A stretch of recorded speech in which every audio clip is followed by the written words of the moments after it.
You're listening to Iain Lee. Why? Quote, how sharper than a serpent's tooth it is to have a thankless child. Laser rubbish!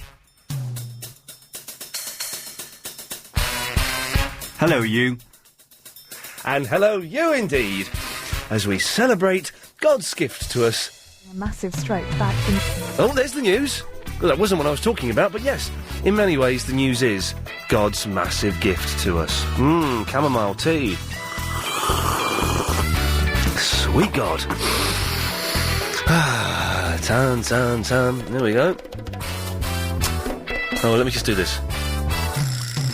Aruga! So it turns out... Did I mention this yesterday? I'm slightly not with it. You may know now, if you've been listening to more than one show, I like to whinge about feeling poorly. Well, I'm feeling poorly. I think I've got a summer cold from my personal trainer. I nearly bunked off today because things want to evacuate my body from the top and from the bottom.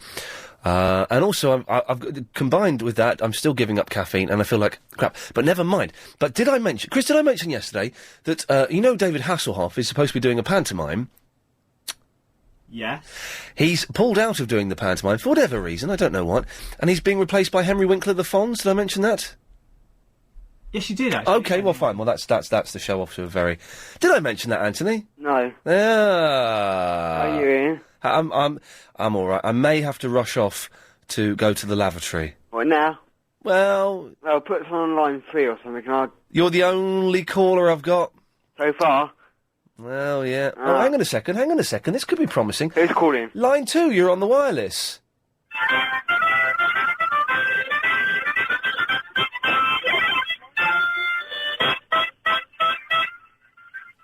Okay, well, that wasn't quite what I was expecting. Let's try... This looks promising. Let's try this one. Hang on. Line 3, you're on the wireless. Good news and bad news. Yes. Good news is, I've just had a new baby daughter. Oh, fantastic. Well done. Well done. Bad news. Mr. Lee won't give me a water sprinkler. No water sprinkler for you? Bugger. Tutty bye. Well, there we go. Well, he's reminded me, whoever that strange, mysterious man was, that everybody that calls in today has to give a piece of good news and a piece of bad news. So, Anthony, what's your good news? We Spurs won last night, 3-0. And the bad news? I've got one autograph. Oh, well, that's disappointing. Let's hang on, let's try. This looks interesting. Line 5, you're on the wireless. Hello. Hello, line 5. Hello, how you doing? I'm okay. How you doing? Yeah, I'm okay. You okay? Right, big good news and bad news. Yes. Good news, I'm going on holidays. Bad news is not until Monday. Oh, dear. Well, that's... Where are you going? I'm going back home to Portugal. Oh, there we go. Well, that should Portugal. be... Portugal. I've been there for the World Cup. Line 7, you're on the line.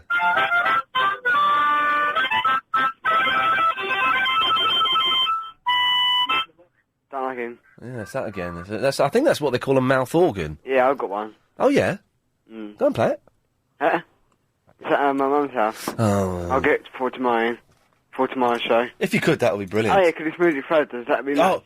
Music Thursday. Yeah, tomorrow, people. Music Thursday. And do you know who is coming on tomorrow? I can't remember him, but do you want to tell them? It's Derek Griffiths. Oh, yeah, Derek. Hey, on the show... let me set up the show a little better than I've done. Sorry, Yeah, I'm not quite with it, but we'll get through it. That's fine, go ahead. At 4:30 this afternoon, you can hear the new feature that we premiered last week, Get to Meet Iain Lee for 22 minutes and buy him a drink. And this week, it's John in Croydon. John in Croydon. John in Croydon. He didn't buy me a drink. He didn't? No. Oh, dear. Bad boy. Bad boy. Indeed. What's your good news and your bad news, Nina? Oh, hello, darling. Hello, my love. Hi, Nina. Is that Ian? Yes, it is. You're on the air. Oh, hello, love. Now, I had a long conversation with Clive Borden last night. Not for the first time, but it was only going to be a short call, and it lasted 3/4 of an hour. Well, I hope he was paying for the call. He was. Well, that's all right, then. Well, he kept coming back to me. He didn't want to cut me off. No. However... Yes. He said... why don't you phone Iain Lee? I said, no, because he doesn't want to talk to old people. He's tried to palm you off on me. He said to tell you that he recommended you talk to me. Okay. I don't know what about, love. Oh.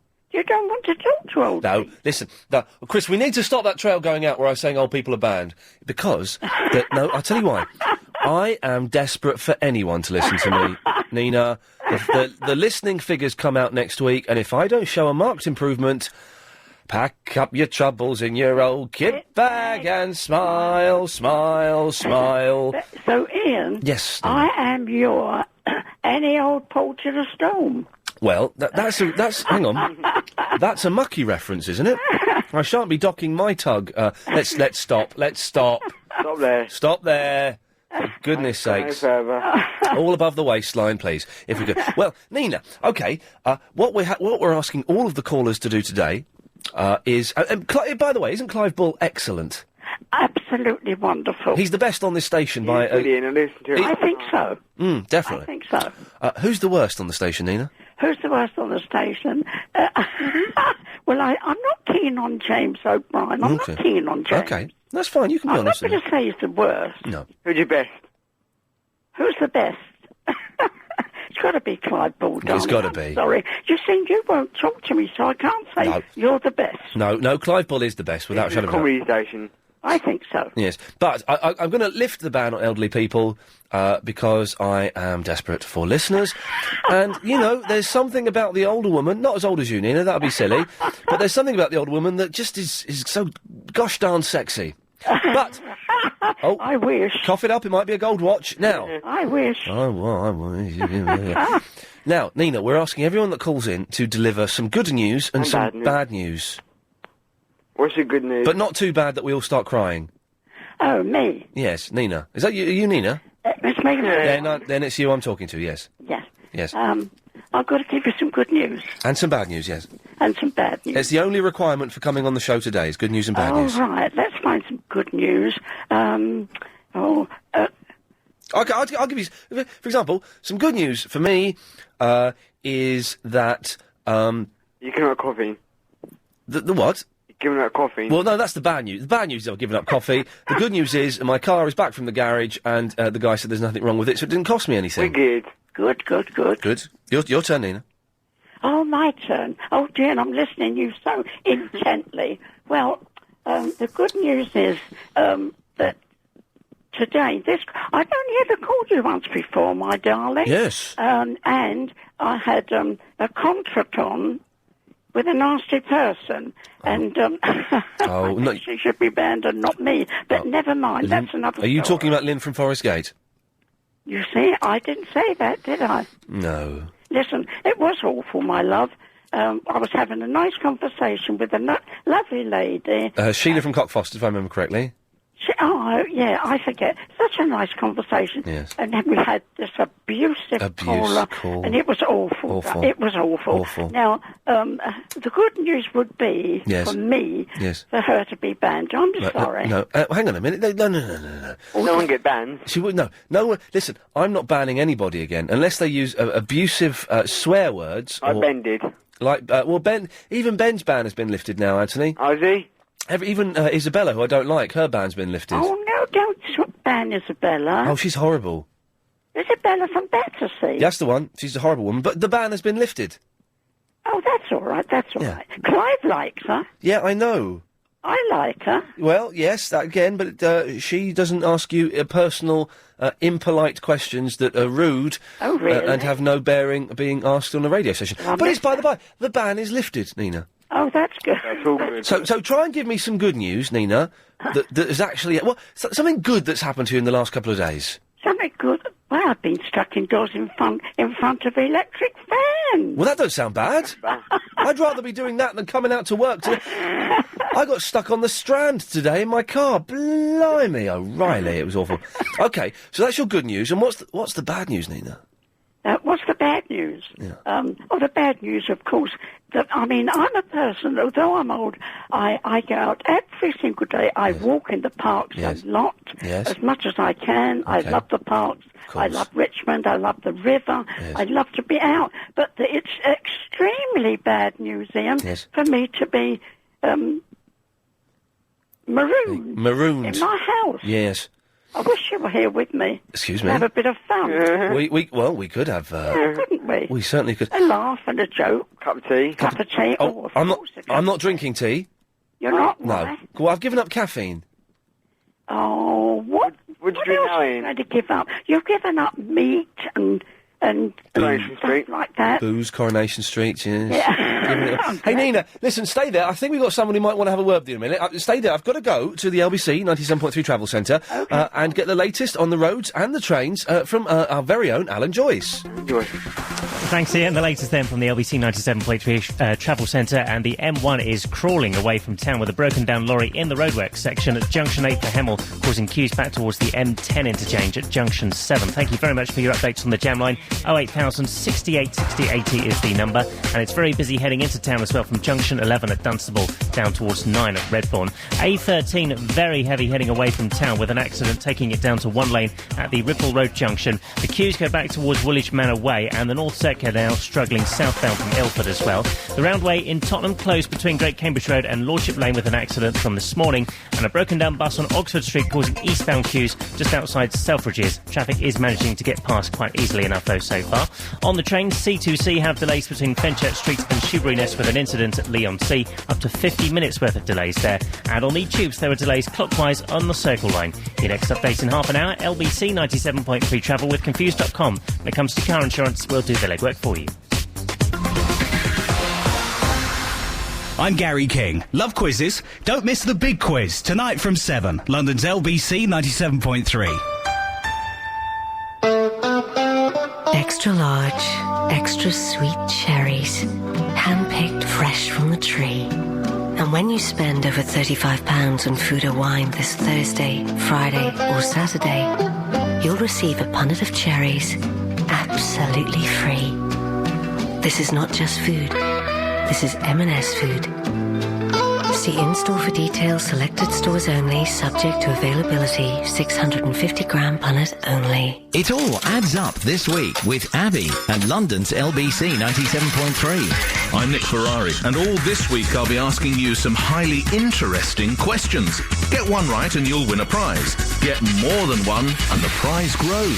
To find out more and for more chances to win, log on to lbc.co.uk and listen to Nick Ferrari at breakfast, weekday mornings from 7 all this week with Abby, higher interest savings, and London's LBC 90. Run to war. Who's that? Oh. Do what? What's going on? Move down to make it free.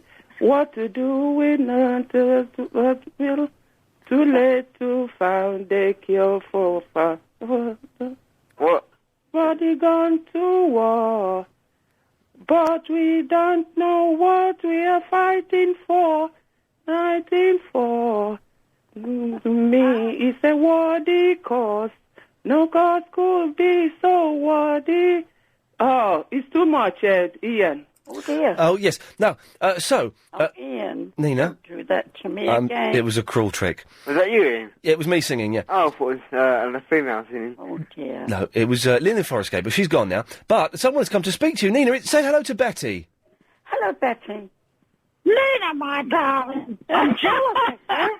I'm jealous of you, you gorgeous thing. You're on here more often than me. And that's saying something. Like an old woman's tea party. I can only apologise. Yeah, isn't it? Nina, I love you, Nina. I love you, I love you. Yeah. Gorgeous. I got a bit scared when I heard Lynn on then. I thought, oh, my goodness, they're not going to have the three old girls on together. I don't think it'd work somehow, Nina. What do you think? I don't think so, darling. We'd gang up against her, wouldn't we? Well, we'd try. No, we wouldn't. She's gorgeous as well. We're all gorgeous. When are you coming up for a cup of tea? I'm up in London at the moment. Are you? I am. I'm in my elephant apartment, I don't mind saying. Your Elephant Castle? I'm Elephant and Castle, my Well, I was born near This is there. going to get the listeners back on board. I was born at the Barrow. At the Borough? Yes, Anthony, let's give him a minute, because You couldn't afford to live at the Borough I think we're outnumbered here. Yeah, I think we are. Certainly in years. Yeah. Yes. Oh, finished now. in the background. It's me, Betty, because it's my show, my love. Do you know what I mean? Don't worry worry about us. No, listen, my remit, when I was given this job, was to make this slot more youthful, punchier, to get rid of the deadwood, and bring in... Old people. Bring it, yeah, that's what I mean, yeah. And bring in the new, young, spunky listeners. Here we are, better and better. We've got 2 callers whose total age is about 197. Oh, Ian, I don't think that's very... Oh, look, listen, can I just say something before you cut me? And I know you're going to, you always do. Yes. I'm not happy. Why's that? Well, you heard the story about Cherie Blair going to be given freedom of the city, and you know what that means? Apparently it means she can drive her sheep through London without any hindrance. Well, I don't want her coming this way with her herd of sheep over London Bridge. Right, Betty, I'm going to cut you off now, Betty. There we go. She's gone. There she's gone. Bad. She's mad, lady. She was absolutely bonkers. We can't have that sort of politics and there we go. Nina, I'm going to have to say goodbye to you now. Okay, my Otherwise, darling. I'll get in trouble. Talk to you soon. Take care. Give us a call anytime you want, love. Bye now. Be careful in the heat. Bye bye. There we go. Sorry about that, Anthony. Right, do you still need Twitter, or are you gone now?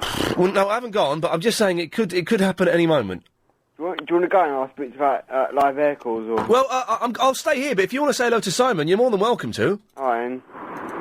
Hello, Anthony. Hi, Simon, how are you? I'm good, yourself? You're not too bad. And how are you, Ian? I'm all right. You're better than this morning, I'd say. Better than this morning, but you know, I'm thinking of jacking it all in. You go for it. The day or just the entire thing? Just my life, not my life. Just everything. Do you know what I mean? Everything seems hard work at the moment. I can't be bothered. So all good things come to those who wait, my friend. Well, apparently so. Is it all good things come to all those who wait? Well, that's a vicious rumour, but somebody's got to start one. Simon, you've called in. What's your good news and your bad news before I allow you to continue? Well, my good news is it's my dad's 46th birthday today, so happy birthday, Dad. Happy birthday, Simon's dad. Birthday. And the bad news is I'm actually on my way to Crewe now, so I won't see him till about 11 o'clock tonight. Oh, why are you going Crewe? Yeah, why are you going to Crewe? I'm a white van man. I'm doing a delivery up there. Oh. Have you got your dad a present? Yes. Oh, and what have you got? Well, the first part of it was Nick Ferrari wished him happy birthday this morning. Oh, nice one. That's good work, yeah. And the second part of it, I can't actually say because he actually listens to your show as well. So. Oh. I was just going to say that. Don't say it because he might be listening. Yeah, it was spoiled a surprise. Well, but I'm excited. Is it in a box? No. Have you bought him an experience, like a balloon ride or something? No. What is it? You're finally moving out of his house? Yeah, he wishes.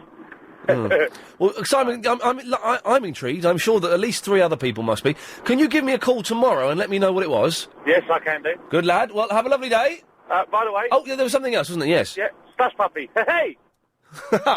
Hang on, we've got that somewhere. I know what he's referring to. I think he means... Slush Puppy, hey! Yeah, that one. Yeah, that's the one. You know that delivery, Craig Neal?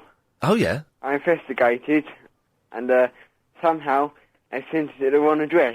This is the Craig Neal CD. Craig Neal's got about 3 weeks of publicity out of us, so he's done well. And so you got the CD as we were talking on the air about the Craig Neal CD. Live on the air. Live on the air. Yeah, live on the air, Paul. Yeah, Paul. Oh, there was an email about you, actually, Anthony, from someone else. Who? From Beryl. Beryl, I don't know him. It's a lady. Anthony is great. He is like Yasser with manners. Oh. That's nice, isn't it? What's her name? It's Beryl. Thank you, Beryl. There we go, you You're see. listening. Yeah. That's cool. And Mercy. Hello. Hello, Mercy. Hi, Mercy. How are you? How are you? Not too bad. And you? Not too bad. What's your good news and bad news, then? Well, this is my first time calling. I've been listening to your show for about 3 months now. And this is my first time. Yeah. The good news is my kids have finished school today. And my second daughter has finished year 6. She's going to year 7 in September. That's good news because she did very well in her class.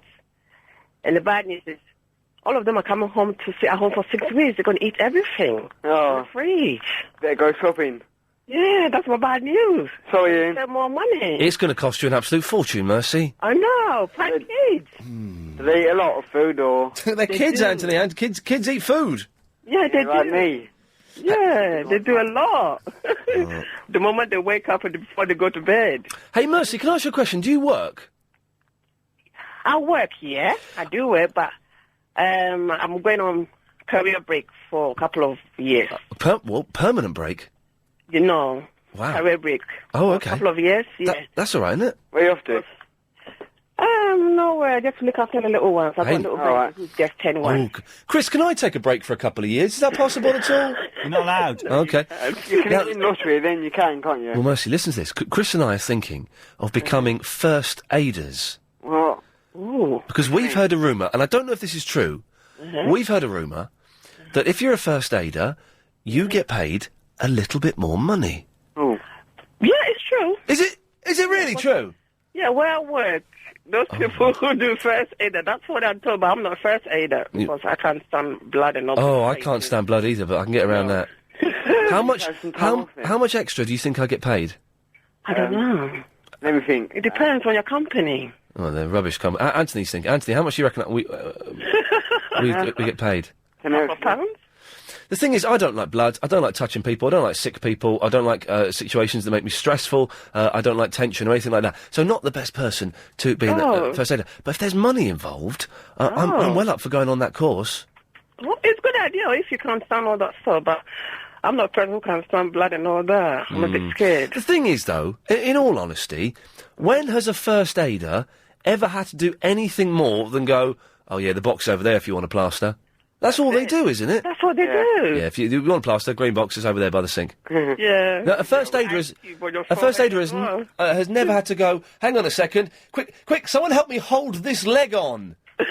I think it's going to be a cushy little number. I know. Okay. I Well, love you so very much. hey, Mercy, listen, thank you for that.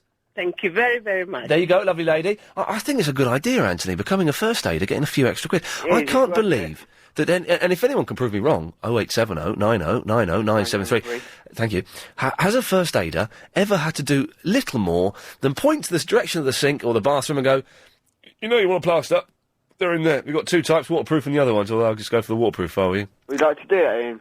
I'd like to do that. Yeah.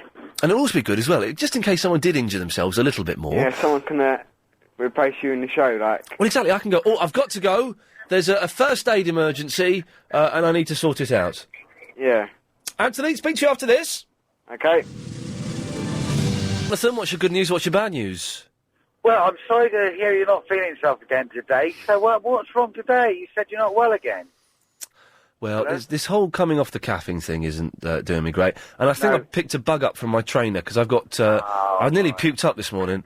Oh, no. Yeah. But fair play, my whole life is me being poorly. Maybe I should just pull my socks up and get on with it. Yeah.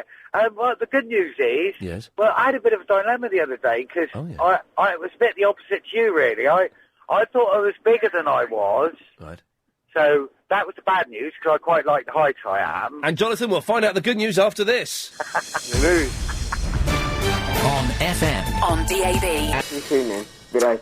See you later. So, Jonathan, did we have the good news or the bad news? The good news I wasn't really listening, I'll be honest with you. The good... Sorry, I'm a bit distant. I've got tears in my eyes. I know, I could tell. Well, I got tears in my eyes because my jeans are so tight, because that was a problem. The good news is I'm not taller. I shrunk my jeans. You know, we were talking about watching jeans yesterday. Oh, yes? Yeah, I shrunk them, and I thought I was taller, and I was all upset. So the bad news was I thought I was taller. Yeah. I wish this sat-nav would shut up. So do I. Gosh, it's worse than my other app. Can you get a sat-nav that's got a Kerno accent? I'd love a sat-nav with something funny, like you can get the ones that abuse you. Like, I can't say on air, but they do swears at you for turn left you dipstick or something like that. Do you know what I mean? Really? You can get one with John Cleese. Oh, can you? On your TomTom, yeah. Are they for the car? But how John Cleese was annoying when he was trying to be funny. You do 3 minutes of that in the car and you chuck it out the window. Oh, the TomTom. You can apparently get one with Mr. T. Who's that? Oh, I wouldn't mind Mr. T on my TomTom. That'd be great, wouldn't it? Steady on there. Anthony, did you just ask who is Mr. T? Yeah. Oh, Anthony, please. Jonathan, can you explain to Anthony who Mr. T is? Yeah, when I was a young man, Anthony, we used to have a series with 3 men. One, Mr. T had this, Mohican haircut, I guess, didn't he? And he was and there were, 3 ex-Vietnam war vets who used to do work for the government, I think. Wasn't that right, Ian? They didn't do work for the government. The 18. The 18, that was it. They were below the law or above the law. They worked around the boundaries of the law. They could do what they like, basically. And there were 4 of them. There was Murdoch as well. Oh, Murdoch! I forgot Murdoch. And every week they had to bust him out of a lunatic asylum by where the face man would pretend to be either a doctor or a vicar and say, "I've come to take Howling Mad Murdoch away," and they would smuggle him out, and then Murdoch would irritate Mr. T by being insane. Because mental illness, as we know, can be a right old laugh riot. Yeah, I know. I found that. But I have to say, I saw, I think, an 18 recently. I don't know whether a friend had it from tape from years ago, and I actually found it here. I can't believe I used to enjoy it. Did you? I've seen a few on like those UK Old Days +2 on the Sky satellite system, and they don't really stand up very well, do they? They don't. I couldn't believe it because I used to really. I used to have all the toy models of Mr. T and everything. Do you know what I mean? I used to have a little toy, the car that they had. Can you remember that kind of thing now? It was like a 4x4, wasn't it? But American style, I think. Well, the black van with the red stripe. Oh, sorry. Yeah, I got it wrong. Yeah, the black van. Jonathan, what programme are you talking about with 3 men and a 4x4? Are you thinking of the Fall Guy? I might jump and open, I might da, 'cause I'm the unknown stuntman that makes Eastwood look so fine. Yeah. Yeah, and what the other thing I wanted to ask you is about this buying you a drink. There's that you buy. Meet me for 22 minutes, and you at a top secret location. Chris and I turn up. You buy me a drink, don't buy Chris a drink, we record it, at the end of 22 minutes, we get up, we walk out, we go home. And you don't follow? You do not follow, although it turns out that John from Croydon, who we met yesterday and will be playing out in about an hour's time, did follow us for a bit. Did he? Yeah. Why? Did they? 'Cause he's a blooming Fruit Loop, I tell you that. Were they? Oh, right. He was a nice lad, He broke the rules, though. He's followed you for a bit. I'm sorry. I got my Steve Allen head on today. What was I going to say? Yeah, God. But how do you do this then? How do you get to buy you a drink? You haven't got an email, have you? No, I haven't got a computer. Hi, V. Oh, have you, Anthony? Mine's all working. It's not working? Mine's all working again. It's all working again. Well, if you go to... I'll explain to you in a minute, Jonathan. Anthony, if you go to lbc.co.uk, go to my page, and the information will be up there. Okay, I'll have a look later. Basically, you send me an email and ask if you can do it. Jonathan, what you need to do is go to PC World, give them £700, buy yourself a computer, take it home, plug it into the phone and send me an email. Can I do it from these cafes, internet cafes? Yeah, if you want. Yeah, any computer or library. Any computer or library. And if I go to the library, so if I go to the library, because I've got one in where I live, if I go to the library, I can log on to what, LBC? LBC. Have you ever been on a computer before, Jonathan? No, I'd love to. No, I've been on a few things, but not on a computer. Why is everything got to be filthy when he's... Oh, no, it hasn't. It's your imagination. No, was it my imagination? I get an invitation. I dream about you all the time. I'm dreaming that I'm in love with you, like you're in love with me, but dreaming's all I do. If only they come true. Come on, Jonathan. I should be so lucky. I should be so lucky. I should be so lucky in love. Sorry. Oh, dear. Now, my friends, they're always having a go at me because I can't help it. I just love an innuendo. Like an Italian... Oh, I'll give you an innuendo. That don't work, does it? You can enter the competition, then. Sorry, Anthony? Hello? Yeah, are you going to enter the competition, Jonathan? Oh, I'm into entering it, yeah. Yes. So, what do I go to? I go to lbc.co.uk. Yeah. Yeah, pretty much. No, if I ring up... Yeah, if you've got a line, I can ring up and find out what... you must have a... Yeah, if you call... Have you got pen and paper? Well, I can get... I was just getting out my van, actually. I'm supposed to be doing it. I forget that. Get a pen and paper. There is a number you can call. I know, they'll give you information. I'm on the phone to Ian. That's what I'll say. Yeah, exactly. I'll say you want your delivery. You have to wait. I'll talk to Ian Lee. Yeah. If you want your PVC delivered... Right, yeah. Oh, God, he's sent to Muttley. No, I can't help it. I've just got a funny sense of humour. Right, I've got a piece of paper and I've got a pen. So right, the number you need to call to get information about the Meet Ian Lee for 22 minutes and other features that are on the website. Right, is... 0870...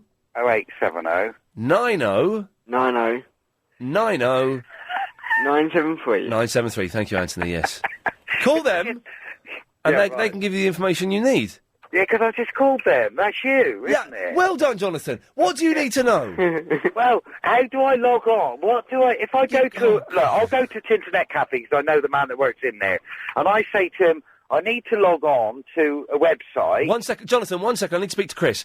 If Jonathan does work out how to use the email, Chris, I never want to meet him as long as I live. Oh, that's not very nice. Done. Lovely. OK, Jonathan, carry on. Sorry. Sorry, what were you saying? So, what's the website? What It's lbc.co.uk. Write it down. lbc.co.uk. UK, there's no slashes on that one then? No. No. No, because normally sometimes you hear, like, slash back this and back forward slash that. That was in the old days. You know Colon this and colon that. Yeah. Oh, that was in the big computers, wasn't it? Yes, the big dick computers. Jesus, God. You're terrible at day, aren't you, with your innuendo? Oh, I'll give you an innuendo. Oh, right where the sun don't shine. Jonathan, right. Yeah, Send me an email. I will. I'll send you an email at lbc.co.uk. Well, you go to... I'm trying to end the conversation. Anyone else spotted this, or is it just me? Just you. lbc.co.uk is the website. Right. And then you email me, Ian at lbc.co.uk. Ah, right. So I've got to email Ian. Yes. Ian. That's I-A... Oh, I've accidentally cut him off. I apologise to anyone who thought they were going to tune in and find an entertaining radio show. No. Instead, you got blooming... Some old guy from the southwest don't know what a blooming computer is. That was mad, didn't it? He should have enough information, shouldn't he, Anthony, now? Oh, he should. He should. If I want help. But anyway. Well, now we move on to the beautiful Maggie in Egham. Hi, Maggie. Hello. How are you? I'm fine. I don't know if you are beautiful. You could be a munter. I'm just being polite. Yeah, okay. Okay. Now, Maggie, before we go any further, I need to know your good news and your bad news. The good news is I'm a first aider. Oh! Hey, hello. Hello. Oh. And it's not all just about pointing them to a plaster. Okay, well, let's get to the bad news first. Or is that your bad news? It can be if you I want. had a bit of a catastrophe once. What was it? I put an EpiPen in myself instead of... An EpiPen? Yeah. What? Is that for epileptics? No, it's for when they go into shock and they have to have a special pen. Okay. Oh, dear. And so what does it... You injected yourself with an EpiPen? Yeah, instead of the person. And what does that do? Does that sedate you? No, not at all. Oh, does it wire you up a bit? Yeah. Oh, nice. Oh, dear. I was bouncing off the wall all afternoon. Like the old days. Okay. But you're a first aider. Yeah. How much extra do you get paid? I don't think I get any more in my pay. Oh, you should. I think the Unisons are fighting for it, but I don't think it's happened yet. Oh, well, hang on. We were told... This is why I'd never been interested before, but when Chris mentioned it, I was like, oh, I'll have some of this. We were told if you became a first aider, you got a few extra quid. I think we should. Well, of course you should, for taking that risk. Where'd you hear that in? Well, my producer told me. He reckons his girlfriend gets it. Chicago. Mm. Yeah. So, Maggie, what is the most dramatic... Not crime. Crime's the wrong word. The most dramatic thing you've ever had to encounter? Somebody had a dislocated knee on the field. Oh, yes! But I didn't really deal an awful lot with that. We had to wait for an ambulance. Well, now, Chris is behind the glass. Chris, tell Maggie the mime you just made there. I just popped the dislocated knee back into its correct position. And did it go like that? I didn't wait to hear it was the ambulance that did all that. Took it away. So what did you do as the first aider then? Just say, don't cry. I think I just got a blanket. Yeah, blanket's over by the sink. How did he do it? Yeah, Playing football? No, just messing about. Just mess. Well, in my eyes, Maggie, if they do something like that, just messing about, tough. Yeah. Do you know what I mean? Leave them for half an hour. Let them sort it out. Tough. But did you didn't see what the ambulance man did to him? No, I just went away by then and started recording it. Recording it? Huh? Yeah, you have to record it in an accident. Oh, in a book. You weren't actually videoing it like a pervert. Because I've seen on TV, when someone pops their shoulder out of their socket, what you have to do is you have to grab their arm and you say, oh, there's nothing I can do about this. Oh, have a look at that man over there. Whoa! And as they turn around, you just rip their arm, you pull their arm and it pops back in. Michael Owen down his leg, didn't he? Yeah, well, it wasn't Michael Owen, was it, Maggie? Yeah. No. Oh, okay. Well, thank you for that, Maggie. That's okay. Excellent stuff. Good to know that, the first aiders are out there. Not good to know that they don't get any bonus money. Mark? Hello. Hello, Mark. Hello, Ian. Yes, I used to work for a very large... Sorry, I need your good news, bad news first. Oh, first aid. Huh? And what's the bad news? Well, it was good news because I actually saved somebody's life. Okay, but I need some bad news first. Bad news, we lost one. Okay, good. Oh, hang on, did I just say... Oh, bloody hell. Did I just say, okay, good? Oh, God. Delete those tapes. That's the Alan Partridge moment. Oh, someone died. Oh, brilliant, nice one. Okay, anyway, I can only apologise for that. That's all right. But you saved someone's life? Yes, me and another first aider from the High Street, where I used to work. You used to work on the High Street? Yeah, in Bromley. Oh, in Bromley. And this gentleman collapsed. Oh, Christ. And I did the chest compressions, and she did the mouth-to-mouth, elderly gentleman. Yeah. And we kept that up. It was very, very tiring. Oh, yes. Kept it up for But it's more tiring for him, though. For about 10 minutes. Yeah, okay. And then the ambulance arrived. Yeah. And they gave him the old electric shock treatment. Stand clear! He's alive! That sort of thing. That's it. Got him stabilised, put him in the ambulance, and took him off to the Bromley Hospital, where he made a recovery. The important question is, Mark, do you get paid any extra money? I used to get paid an extra £27.50 a month. Oh, he's a good lad. That'll do for me. Do you still get paid now? Oh, blimey. Anthony, sorry, I forgot we were... I thought... I'll tell you what happened there. I thought that we were an hour ahead of where we actually are. And so I ended that all nice and neatly, thinking we were going to an advert... and we're not. We're going to the LBC 97.3 Travel Centre to get the latest on the roads and the trains with Alan Joyce. Thanks, Ian. Anthony, Paul has emailed you. Paul has emailed What you. he said? He says, Ian, the good news is that Anthony is on the line again today. I thought he wasn't around. I am. The bad news is he's being all confrontational towards me. I know he's only a young fella, but doesn't he realise how these things can escalate? Tell him to take a look at what those Fruit Loops are doing in the Middle East. Does he really want us to go down that route? Oh, dear. I got my friend Kieran here who wants a quick word with you. You got who? Kieran, my friend.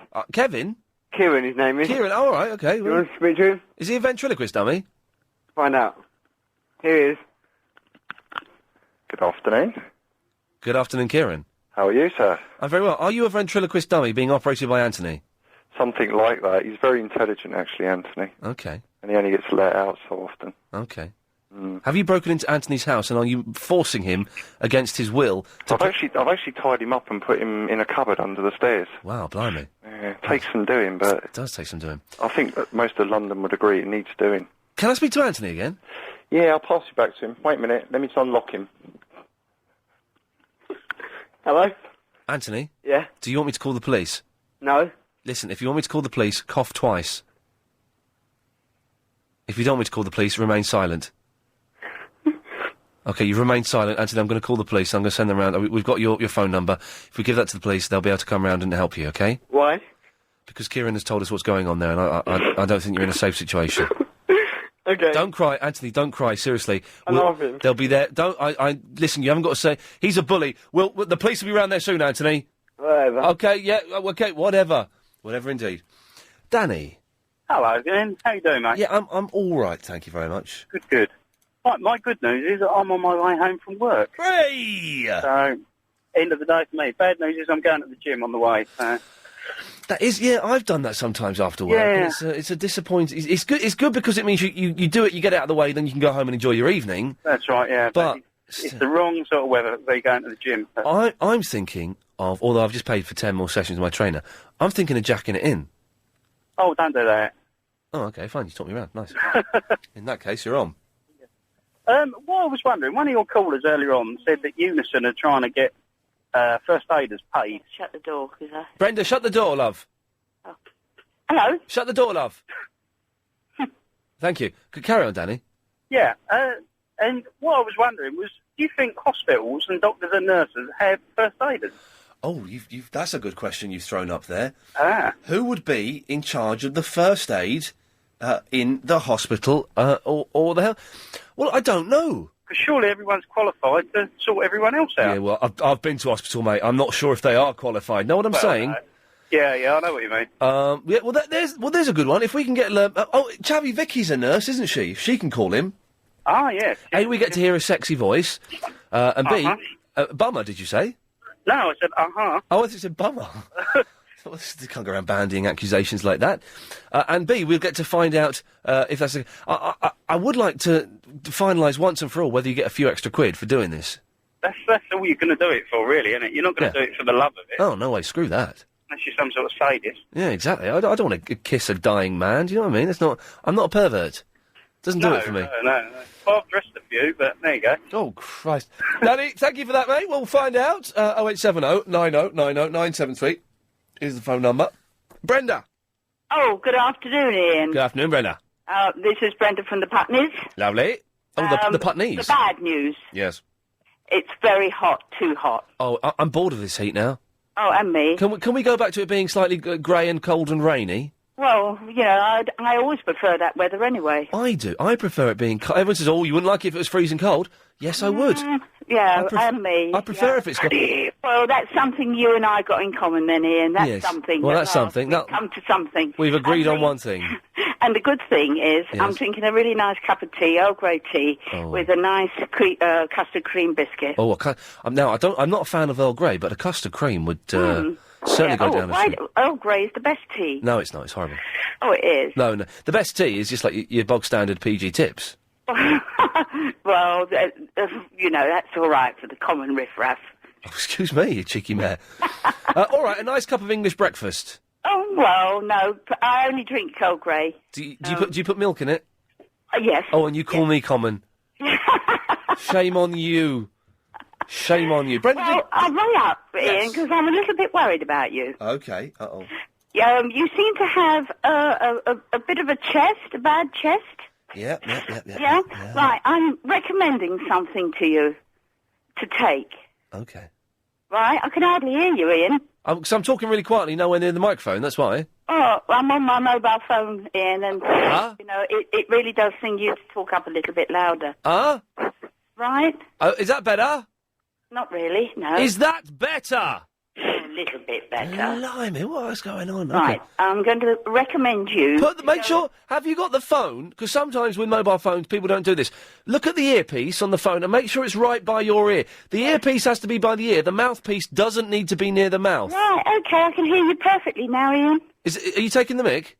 No. Oh, has it sorted it out? Yes. Oh, there you go. Brilliant. Lovely. Right, now, the recommendation. Yes. I recommend you to go to Neil's Yard, Oh, yes, near Covent Gardens. yes, or the one in Chelsea, Oh, I'm going there. Old Sydney Street, Yeah, there, yeah. and go and get some white horehound tea. White horehound. Horehound. Horehound. Yes. Horehound tea, yes? Yes. Yes. And follow the directions. Yes. It's very big leaf. It's very what? It's very big leaf. Big leaf tea, yes, horehound. So you're better off to have a teapot Yes. that's got a straining thing inside it. Or a tea strainer. Yeah, or a tea strainer. Tea strainer, yeah. Oh, yeah. It's very bitter, Oh, Christ. but you want to add 2 or 1.5, 2 teaspoonfuls of honey with it when Honey? you've got it into the teacup, Yes. strained. Okay. And I tell you, Ian, it's fantastic. Well, what does it do? It'll get rid of all the mucus and all the chest. When you say it gets rid of it, does it mean it all comes out? Well, it'll just clear it. Oh, okay. When I've always given that to my daughter over the years. Once she had really bad bronchitis, and I got this horehound tea, and it's fantastic. You want to take it at least 2 or 3 times a day. Brenda, I shall have a go at that. Thank you very much. I probably won't. 0870 9090 973. Thank you. Check me out. Hey, Yusuf, how's it going, man? Yeah, fine. How you doing? I'm alright. Listen, man, I'm sorry you've not been getting on the air. How do you know? I actually emailing you, innit? You've been sending me really stroppy emails saying, why am I not getting on the air? Yeah, I know. I said to Agent Chris, I know you're not going to phone me back today, so you just phoned me back 5 minutes later. Yeah, what would you like to say to Agent Chris? Nothing. Okay, fine. Chris, what would you like to say to Yusuf? Nothing. Okay, fine. Well, then we have a standoff. Lovely.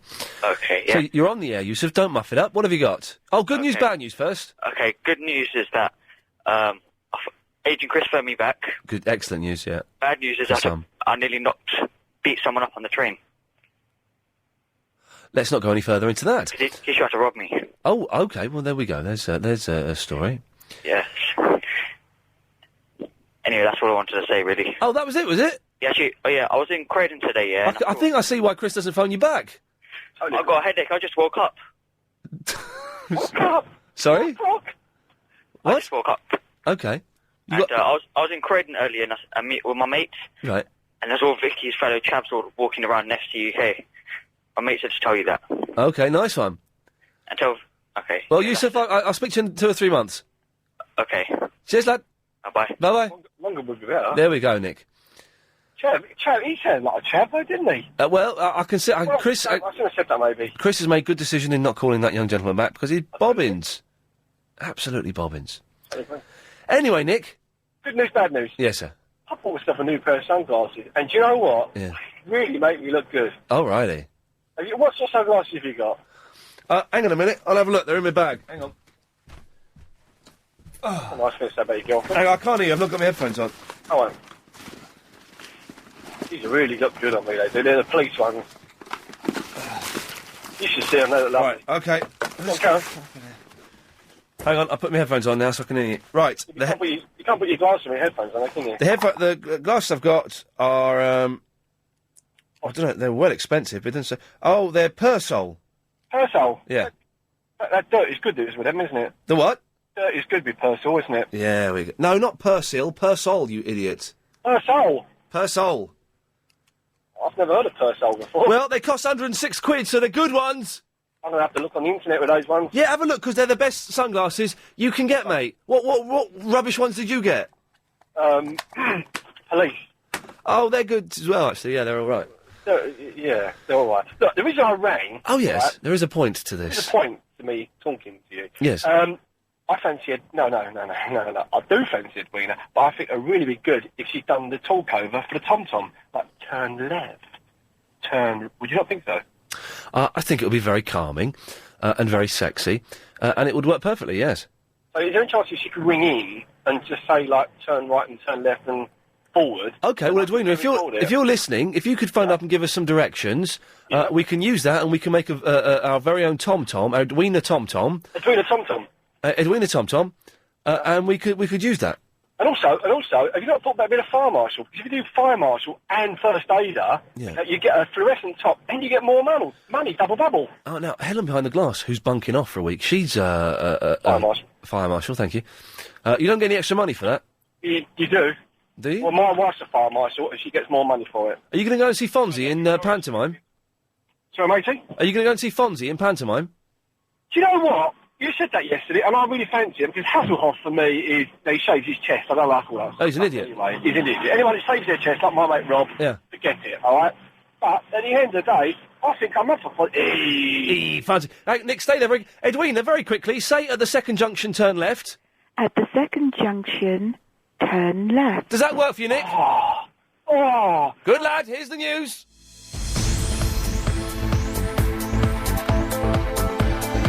Okay, so we're finding out first aiders. Is it worth me doing it? Because I wouldn't mind a few extra quid, to be honest. And it can't be that tricky, can it? Although saying that, we had a fellow someone died. Oops. Load of other stuff. If you call in, I do need your good news and bad news. But at the moment, we're doing something far more... Oh, in 25 minutes, it's the second part of our new feature, Meet Iain Lee for 22 minutes and buy him a drink. But before that, something far more important, we're recording Edwina in High Wycombe as though she were a tom-tom. Is that all right, Edwina? Sorry, I feel saying it like that, it feels like we're using you. Well, you're not an object, you're a human being, but we do need your voice. First of all, though, I need your good news and I need your bad news. Well, the good news, is it just for today, the good news and bad news, Iain? Yeah, pretty much. Okay, well, the good news today is that I'm relishing the peace and quiet around me. Oh, yes. The bad news is that I'm constantly being woken up by new neighbours. I've been up since 4 o'clock this morning. What are the new neighbours doing? Oh, I don't know. They seem to come in any time after midnight. Yes. Banging doors. We have fire protection doors in the building, which are pretty heavy if you slam them. Yes. And they do that. They walk like elephants. Yes. They talk very, very loudly. Uh-huh. Insulation in the building isn't brilliant. Right, no. The copulation can be heard. Yeah. Oh, the copulation? That means sex, kids. Yeah, well, I knew children could be listening, so I wanted to be delicate about it. Yes. And when you say to them, please, can you sort of do something about the bed, knocking on the wall and the noises, they do it even louder. Oh, crikey. well, that's not good. It's awful. But we can make things better by getting you to say directions. Absolutely. Now, are you aware of the TomTom device? I don't drive now, but yes, I've been in a car when I've had it go off. Yes. They are brilliant. And was it Nick? Pervy Nick, I think it was, who wanted you to record. So what I need, let's start off with, let me try and think. I was using my TomTom today. At the second junction, turn left. At the second junction, turn left. That sounds about right, doesn't it, Gary? Oh, where's Gary gone? Hello, mate. Yeah, that sounds all right, doesn't it? Sounds lovely. Yeah, you weren't listening, were you? I was listening, yep, I was listening. What did she say? She said at the second junction, turn left, and it sounded really sexy. Well, no, it's not meant to sound necessarily sexy. Okay. Okay. At the roundabout, here we go. At the roundabout, take the third exit and continue for 200 yards. At the roundabout, take the third exit and continue for 200 yards. Okay. Turn around, you idiot. You're going the wrong way. So, come on, it's a bit harsh here. This is very serious here. Turn around, you idiot. You're going the wrong way. Turn around, you idiot.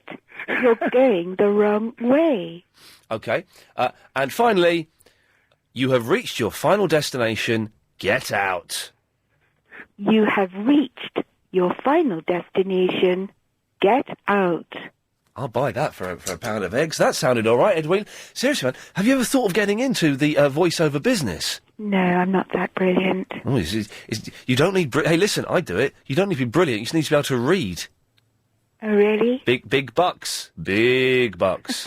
Whatever Steve Allen says, he's wrong. Pays a... Did you know Steve Allen used to be, possibly still is, the voice of post offices? Oh, really? Yeah. You know, they what? go... what was it? Counter number 3. You fat cow. Counter number 5. You talentless Welsh so-and-so. He doesn't say those bits, but he does that bit. Go, counter number 3. Like that.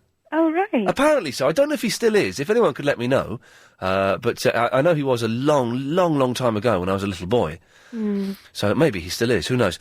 Do you do anything, because you're talking quite a lot on the radio, yes. Do you do anything about your voice? Do you do voice exercises or anything like that? No. You do? Do you know what? When I went to and studied performing arts at a Ponce college, we did learn voice exercises, and sometimes, if my voice is a little bit rough, or I've got a bit of a cold, and I've got a fancy voiceover to do, then I will do some exercises in the shower, but quite half-heartedly and a little bit embarrassed. But otherwise, no. Because your voice never sounds strained. You know, you've got a nice constant voice. Well, that's a compliment, I think. It is. Thank you. Yes, that's why I was curious. You know, how do you keep that going? Because you do talk... lots on the radio. Well, you know, sometimes it comes and goes. I know Clive suffers quite a bit with his voice sometimes, doesn't he? He's bunked off. He's had a few nights off with his voice.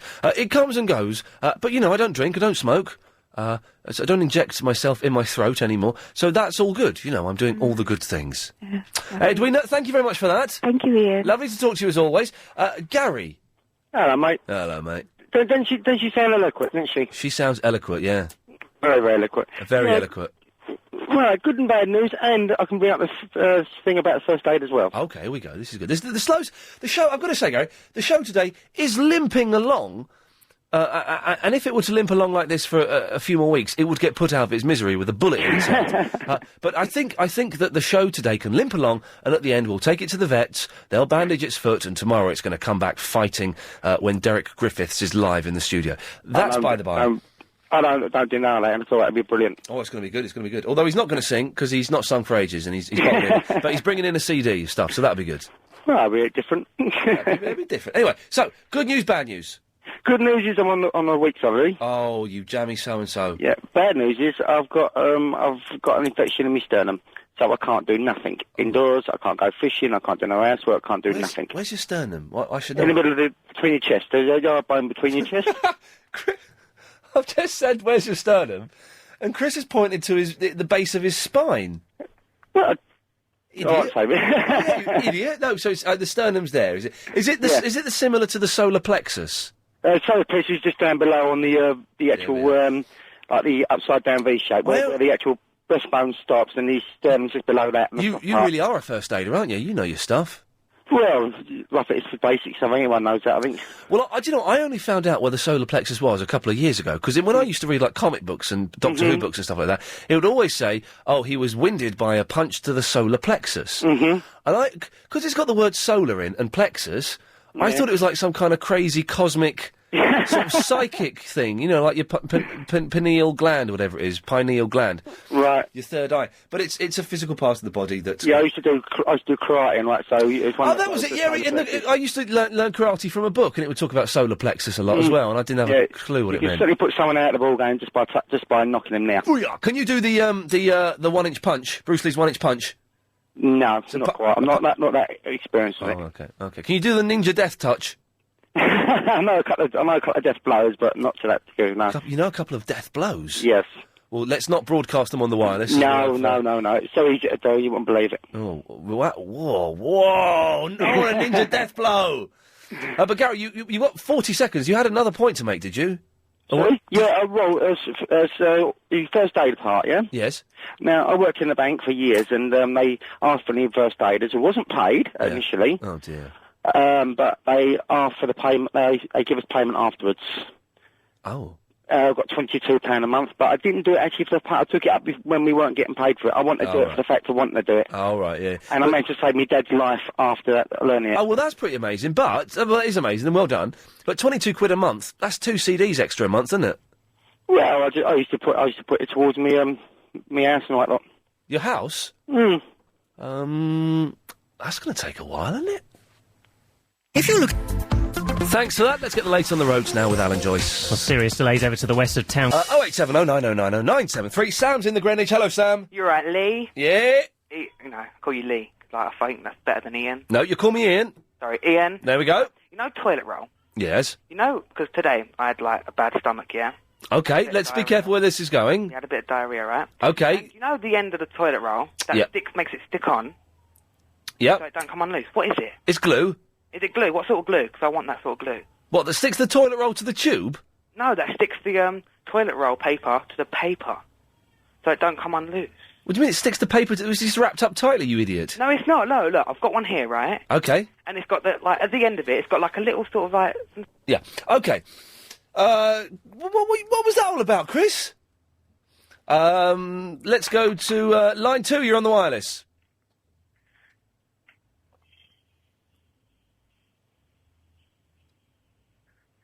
Hello, line 2. I've nights I will never forget, to never win. Oh, thanks the Lord. We try, we cheat and we lie and we fight, we don't cry.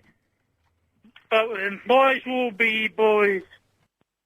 Thanks very much, line 2. Okay, let's go to Ben in the Leatherhead. What was that about? I've got no idea. all the drunks are ringing you up now instead of Clive. Oh, God, that's the funniest thing I've ever heard in my life. That's one of the funniest calls you ever had. Oh.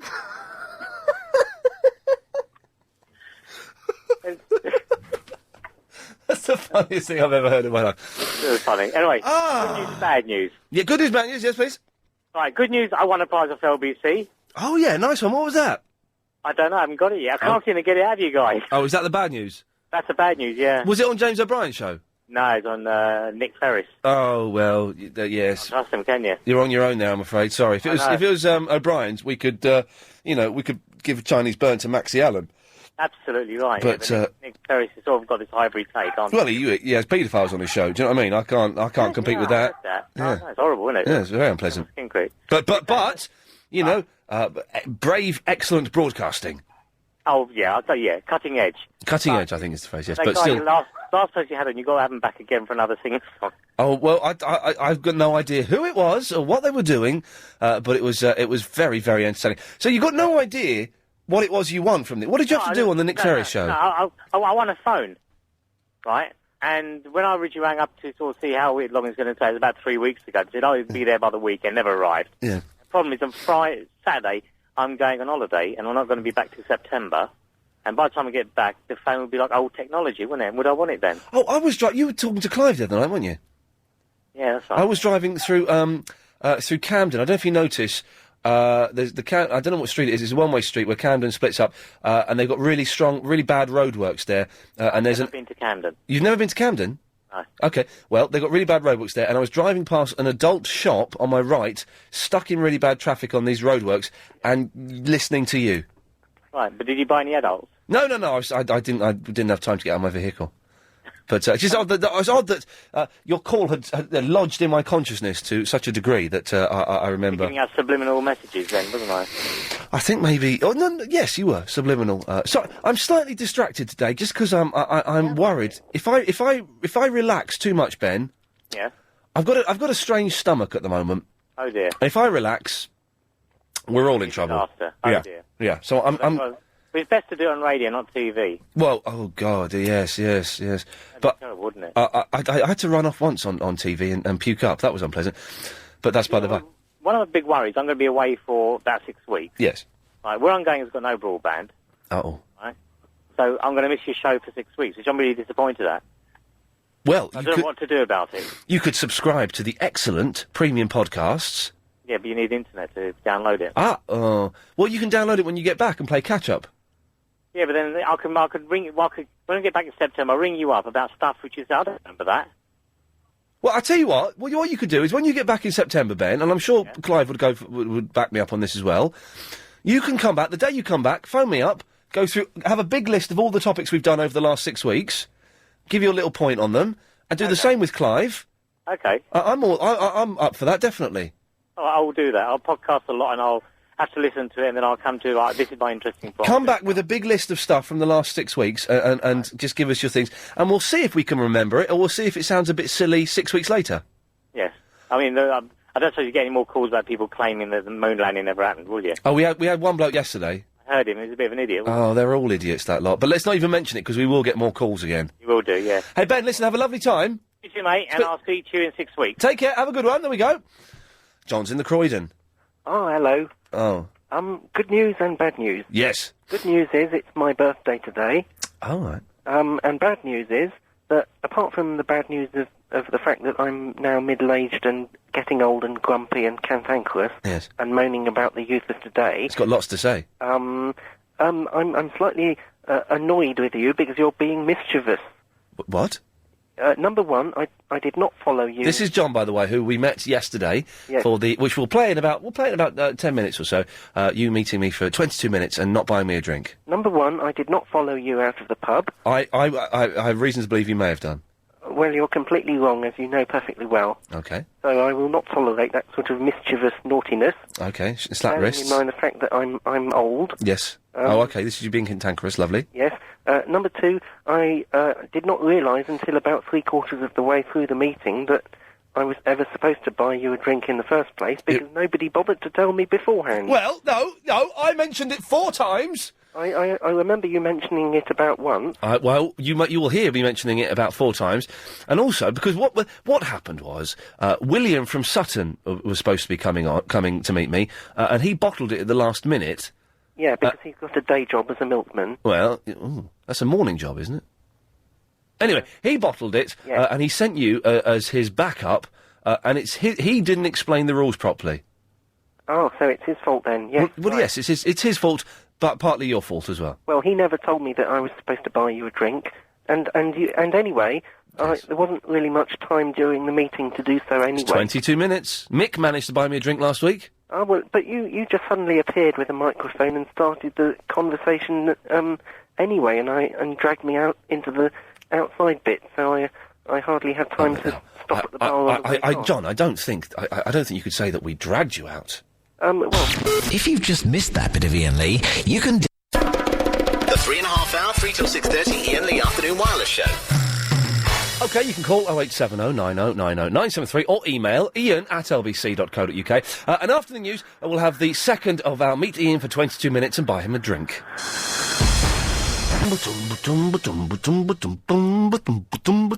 Let's quickly go to Simon before we play out our little piece. Hello, Simon. Hello, Ian. How you doing, mate? I'm all right, thank you. What can I do for you? Well, two things really. Good news, bad news, first of all. Yes, of course, as it should be done. Everyone who calls in today has to give us some good news and some bad news. Good news, I'm off to Australia a couple of weeks. Oh, lovely. About a year's worth of travelling, mate. Oh, mate, fantastic. I know, fantastic. So you've jacked everything in here, and have you tied up all your loose ends? Sort of, mate. I'm taking a bit of a career break to have a year away. Are you rich, then? I wish I was rich, nah. Right. I've got to get myself a mortgage soon, so I thought, why not do it before I do that? Hey, good lad. I like your... I never had that much get up and go, I'm afraid. I did everything the slightly boring traditional way. What's your bad news, Simon? Well, I'll be missing you for a start. There we go, the show. Oh, and that's sweet. That's if you're still going to be on when I get back. Well, it's not... Well, the listening figures come out next week, so, you know, we could be a bit optimistic. It's unlikely I'll be here in a year. Oh, dear. Well, in that case, then better meet up for that drink then next week. Yeah, well, send us the email, of course, and you could meet up for the drink. Is it? You buying? No, you've got to buy me a drink. Look, people don't get this. If you meet me for the 22 minutes, you have to buy me a drink. All right, well, you got to buy the crisps then. OK, fine, you're on. Is that a deal, yeah? No, not quite. Oh, anything else, Simon, before I cut you off? No, I'll let you go. All Lovely, right. good lad. No, the rules are simple, and the rules are stated on the LBC website. If you want to meet me for 22 minutes, you have to buy me a drink, OK? If you want to find out more, go to www.lbc.co.uk. Yesterday, we met John from Croydon, who you may have heard just before the news. Turns out he's a mental. This is what happened.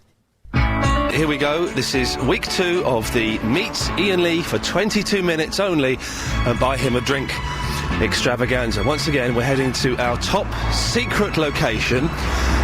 Now, Chris, who is this we're supposed to be meeting? I'm slightly confused by the day. We were supposed to be meeting William from Sutton, but he's bottled it, and so he sent an acquaintance, John from Croydon, to meet us instead.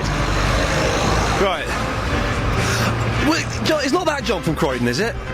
Yeah. Oh, moo. OK, well, the rules are simple. Once we get in there, he's got 22 minutes. Chris is primed and has been trained in karate skills, so if it all kicks off, he can steam in and save my life. So, Chris and I entered our top-secret drinking location, and I was certainly looking forward to a cool, refreshing glass of lemonade and meeting somebody modest and humble. Instead, we got John. So, John, it's nice to meet you. Ditto to you too, but obviously my pleasure in meeting you is not as much as yours in mine, because I'm so brilliant and charismatic. But yours would be increased if I were James Alexandru. Yes, indeed, or Peter Phillips, or various other people I could mention. Yeah. After listening to that disturbing list of sexual fantasies, John decided to confuse us even further with some odd information which is relevant today, even though we recorded it yesterday, but now it's today. Oh, just listen. Did you know it's my birthday tomorrow? No. So if this stuff is going to be broadcast tomorrow, it could be my birthday special. So if you're listening to this now, then it is a Wednesday, the 26th, which is tomorrow for us. It's your birthday now, then. Yes. And you want the whole show to be a birthday special? Indeed, verily, it is so, yes. I'm afraid I cannot grant you that. That wish is denied. Chris? But if you're listening tomorrow or today, John, Wednesday. Happy birthday. Happy birthday indeed, you fruitcake. But John had brought an interesting piece of paper with him. What was written on it? You really have got a list of questions here, haven't you? This is. Let me say to anyone listening to this that wants to do the 22 minutes of the Iain Lee, this is how it should be done. Although you've not bought me a drink, this is how it should be done. Officially I'm supposed to be representing William in Sutton, apparently. William in Sutton was booked to turn up, and then he phones it or something. Oh, I can't do it, I'm bottling it, I'm a big bottler, I'm a little bit scared. He's a milkman, then. He's a milkman, and he sent you instead. What? Yeah. Why, how has that come about? Well, he just emailed me last night, and for some reason, I think we're both on the Yahoo group, so he sort of reckoned I would be a suitably brilliant person. John, stop banging on about geeky Yahoo groups and ask me some blooming questions. Do you think you'll eventually get bored with your current job on LBC? And if so, will you eventually resign or get sacked? Yes. Good question, but an even better answer. Next one, please. What A-levels did you get? Or did you not get any? I didn't do very well. I got, I did very badly in A-levels. I got a B in psychology, which was good. And then I think I got, what did I get? I got a D in English. I failed history, I failed sociology, and I dropped geography. So I got 2 A-levels. That's disappointing, isn't it? Even today I find that slightly disappointing. Well, that's quite it's quite reasonable because I only got two A levels the first time round, and then I went back to college a few years later and did a couple more before I went to university. Chris, how many A levels did you get? I had 3. Well, what are they? I had a B in computing. Oh, right, yeah. A C in media. I'll tell you what, I don't need to know the third, I'm not interested. Despite not being interested, Chris has since told me that he got a D in geography. Nice one, Chris. Well done. Now on to everybody's favourite subject, Verinda. Why do you let Verinda on your show so often, even though everybody hates him? Ian's laughing now. Yes. I pity the fool. I feel slightly sorry for her, and I do it partly because she does irritate everybody.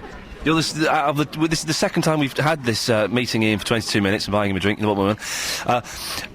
you're the second person to have mentioned that, so that's interesting. I shall bear that in mind. Now, you do know, John, I have to remind you, at the end of the 22 minutes, Chris and I will stand up and walk away, and never the twain shall meet. Slightly inappropriate phrase, but we get up, we go, and that's it. The day over. Didn't buy me a drink, never mind. Well, I would have.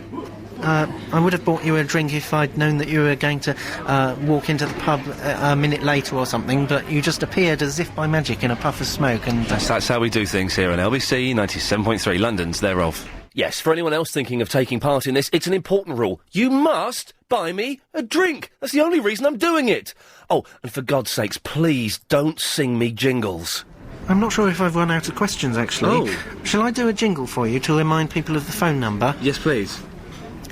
08709090973. 08709090973. Wow, that was impressive. Thanks, John. Hey, not much time left. What's he going to do with it? You have 10 seconds remaining. John, your final 10 seconds and we're going to get up and walk away.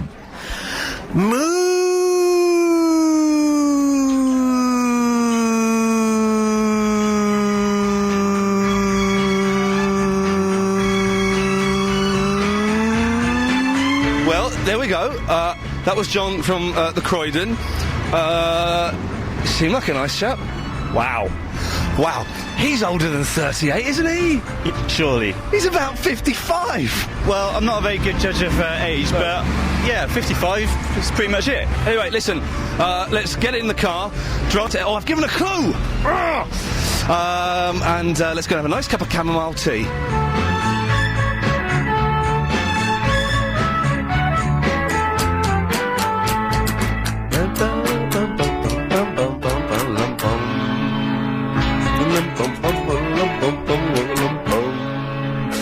Excellent stuff. And, I thought it finished then, Chris. We stop it now. Stop the music. There we go. Stop it now. Excellent stuff. If you'd like that to happen to you, but you've got to buy me a drink. We should have been a bit stricter with him. Then send me an email to iain@lbc.co.uk. A little bit about yourself. Got to be over 18 because we meet in an adult drinking establishment. Also, no lunatic women, please. Mark's in the Dagenham. 22 minutes, she's come out all night with me, mate. You knew? Why? Because you're scared? Yes. You're scared that I'll get you in a headlock and give you a Chinese burn. Over in my manner. And don't bring your car, because it'll be left on bricks when you go out. My car? No one would steal my car, because it's a crock of... So when we go, I'll come on this 22 minute, I'm going to email you. Send me an email. Because my missus would like to come and meet you. No, seriously, right, if I told her, she'll come in and want to kick your head in.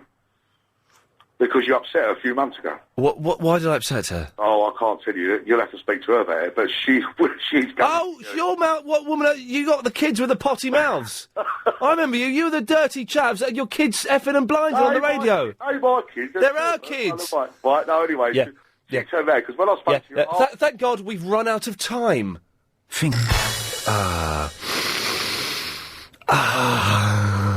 There we go.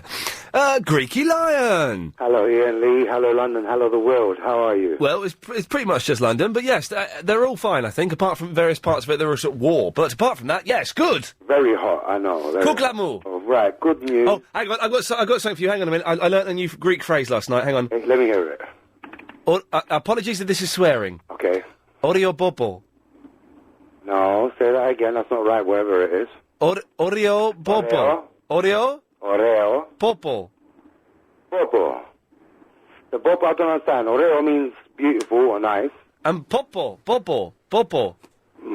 I don't know the Popo, man. I'm sure someone's messing around with you. The Oreo is right. Yeah, beautiful. The Popo, I don't know what the Popo is, man. I thought, is it Popo? Popo? I thought it meant nice bum. Oh, Golo! Oreo Golo! Oreo Golo! There we go, Oreo Golo. There we go. It's useful, but no, I'm glad I can say it properly. You have a very nice bum, of course. Well, thank you, Greeky. And yours ain't so bad yourself. Yeah, I'm talking about telling it to the girls, Ian Lee. Oh, right, okay. Oreo, so was it Golo? Golos. Go, lovely, excellent, okay. A little message in case Bill Buckley listening out there. Buckley? Greeky listens to his show. Tell him not to worry. I will ring him soon. I haven't rang him for a few weeks. Yeah, what's the problem? The bad news is Greeky's had 2 big ingrained toenails surgically removed. Oh, sweet lord, that's uncomfortable. Buried both feet at the same time, of course it would be, you know. Of course it would be. The 2 big toenails are gone. They're not to grow back again because the curvature too much, so they put a chemical there apparently, so they don't go back. And the anaesthetic they use is a new anaesthetic, local anaesthetic, before they surgically remove them. Apparently it's made from weed as well. From weed? Weed, herbs, marijuana. Oh, dear God, this is turning into a big drugs rant. Well, no, they're using marijuana medically now, so... Yeah, they are, and that's one of the new things they've done. They're local anaesthetic that actually numbs the whole toe. And also makes Jimi Hendrix sound like a good guitar player. Well, they actually use that, you know? Yes. Oh, there you go. Well, so that was the good news, was that you got stoned? That was the good news. That was the bad news. Oh, that was the bad news? My toes, man. My ingrained toenails are gone, man. So what's the good news? Is there any good news? The good news is, in about a week and a half, my website will be fully active, so all our family of LBC can at last MP3 download for just 70. Carnival time. Single carnival time and lots of other. Hang on, for how much? 70p. Oh, so I thought you said £7.50. I thought, blimey. 70p a single, brother. We've made it cheap music on the internet. Oh, you could give it free. I've given all my life for free, and that's why I'm tearing out bodily parts right now, because I've done a lot for humanity, and that's why I've ended up with 4 ingrained toenails. I've got 2 more to do. Oh, really? Yeah, I've done a lot of things for humanity, Andy. No, well, that £2.10 that you'll be getting soon... Do you want to hear my dial tone of my telephone? I suppose so. Here you are.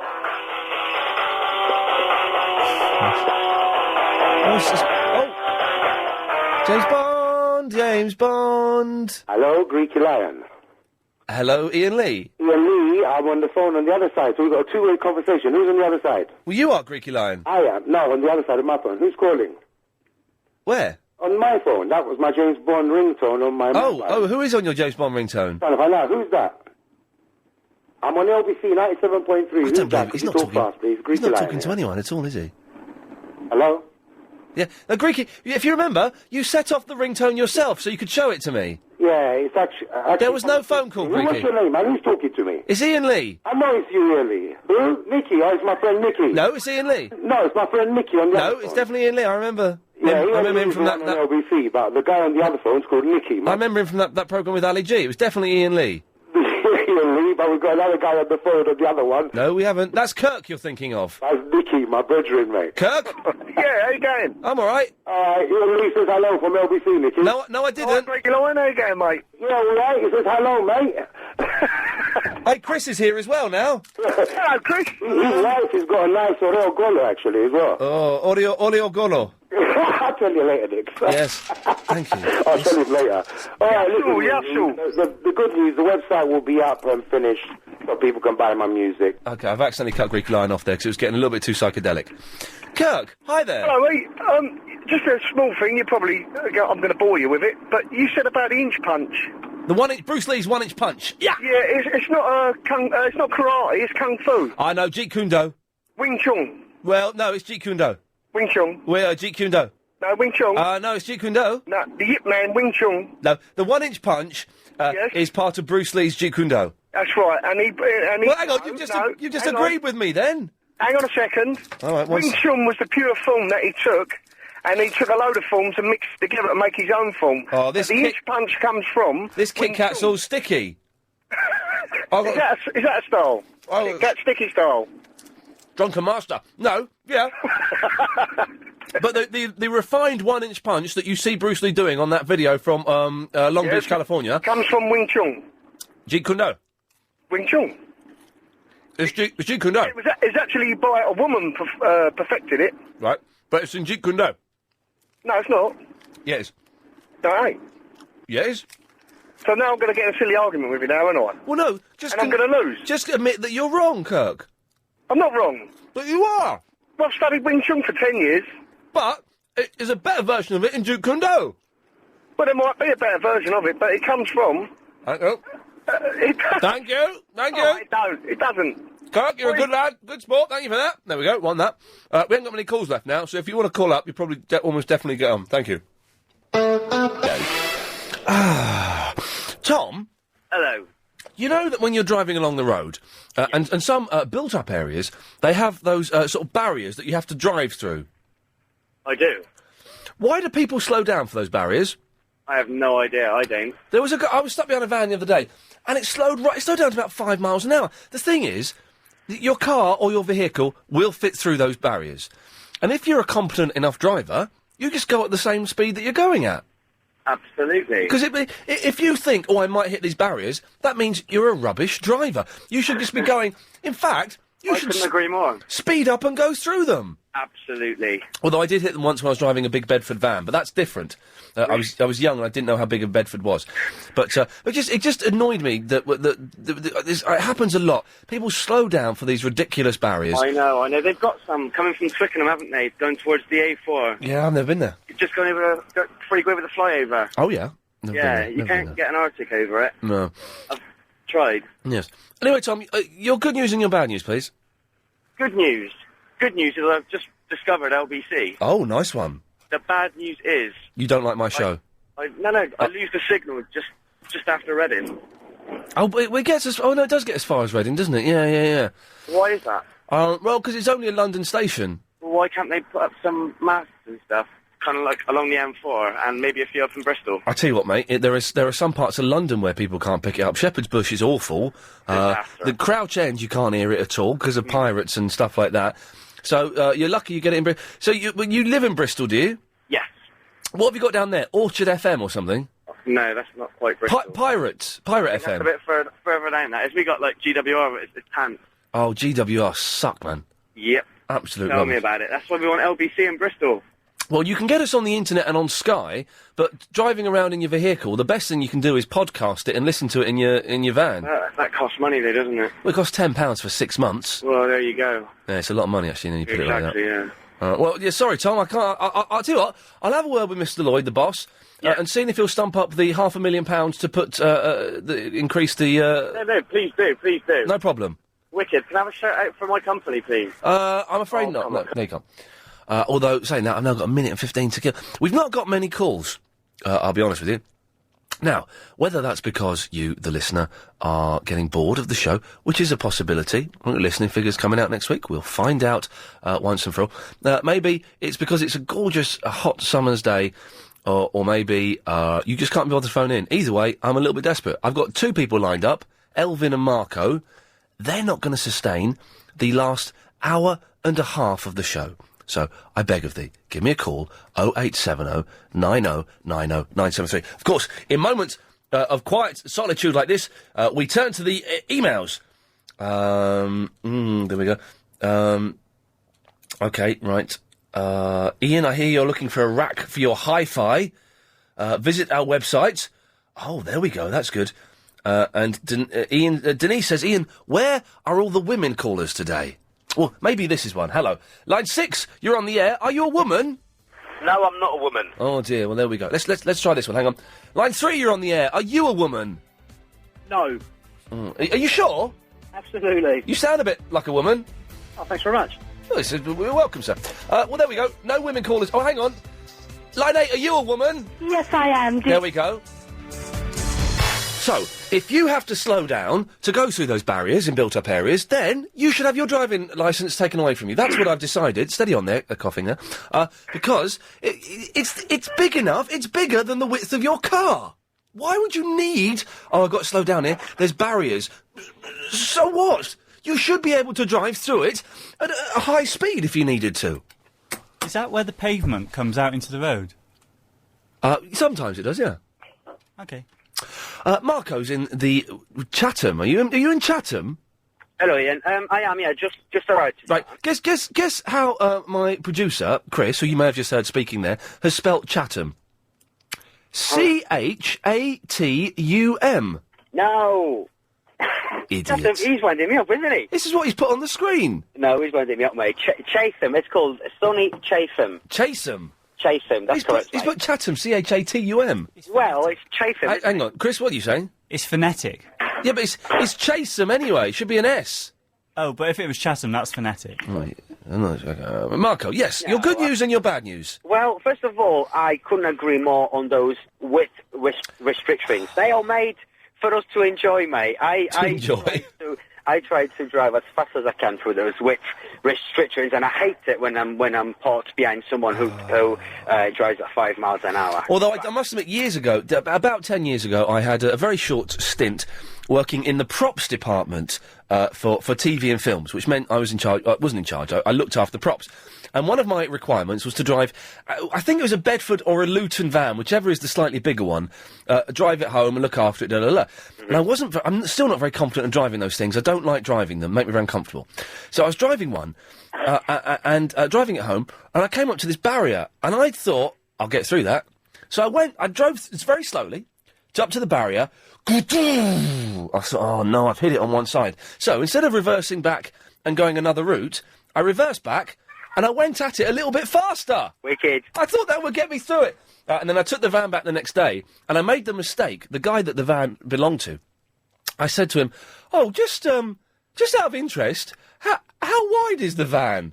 Mm-hmm. And he told me whatever the width is. And then about an hour later, he looked at the marks on the side of the van. He said, "Did you try and drive through one of those barriers?" I went, "No."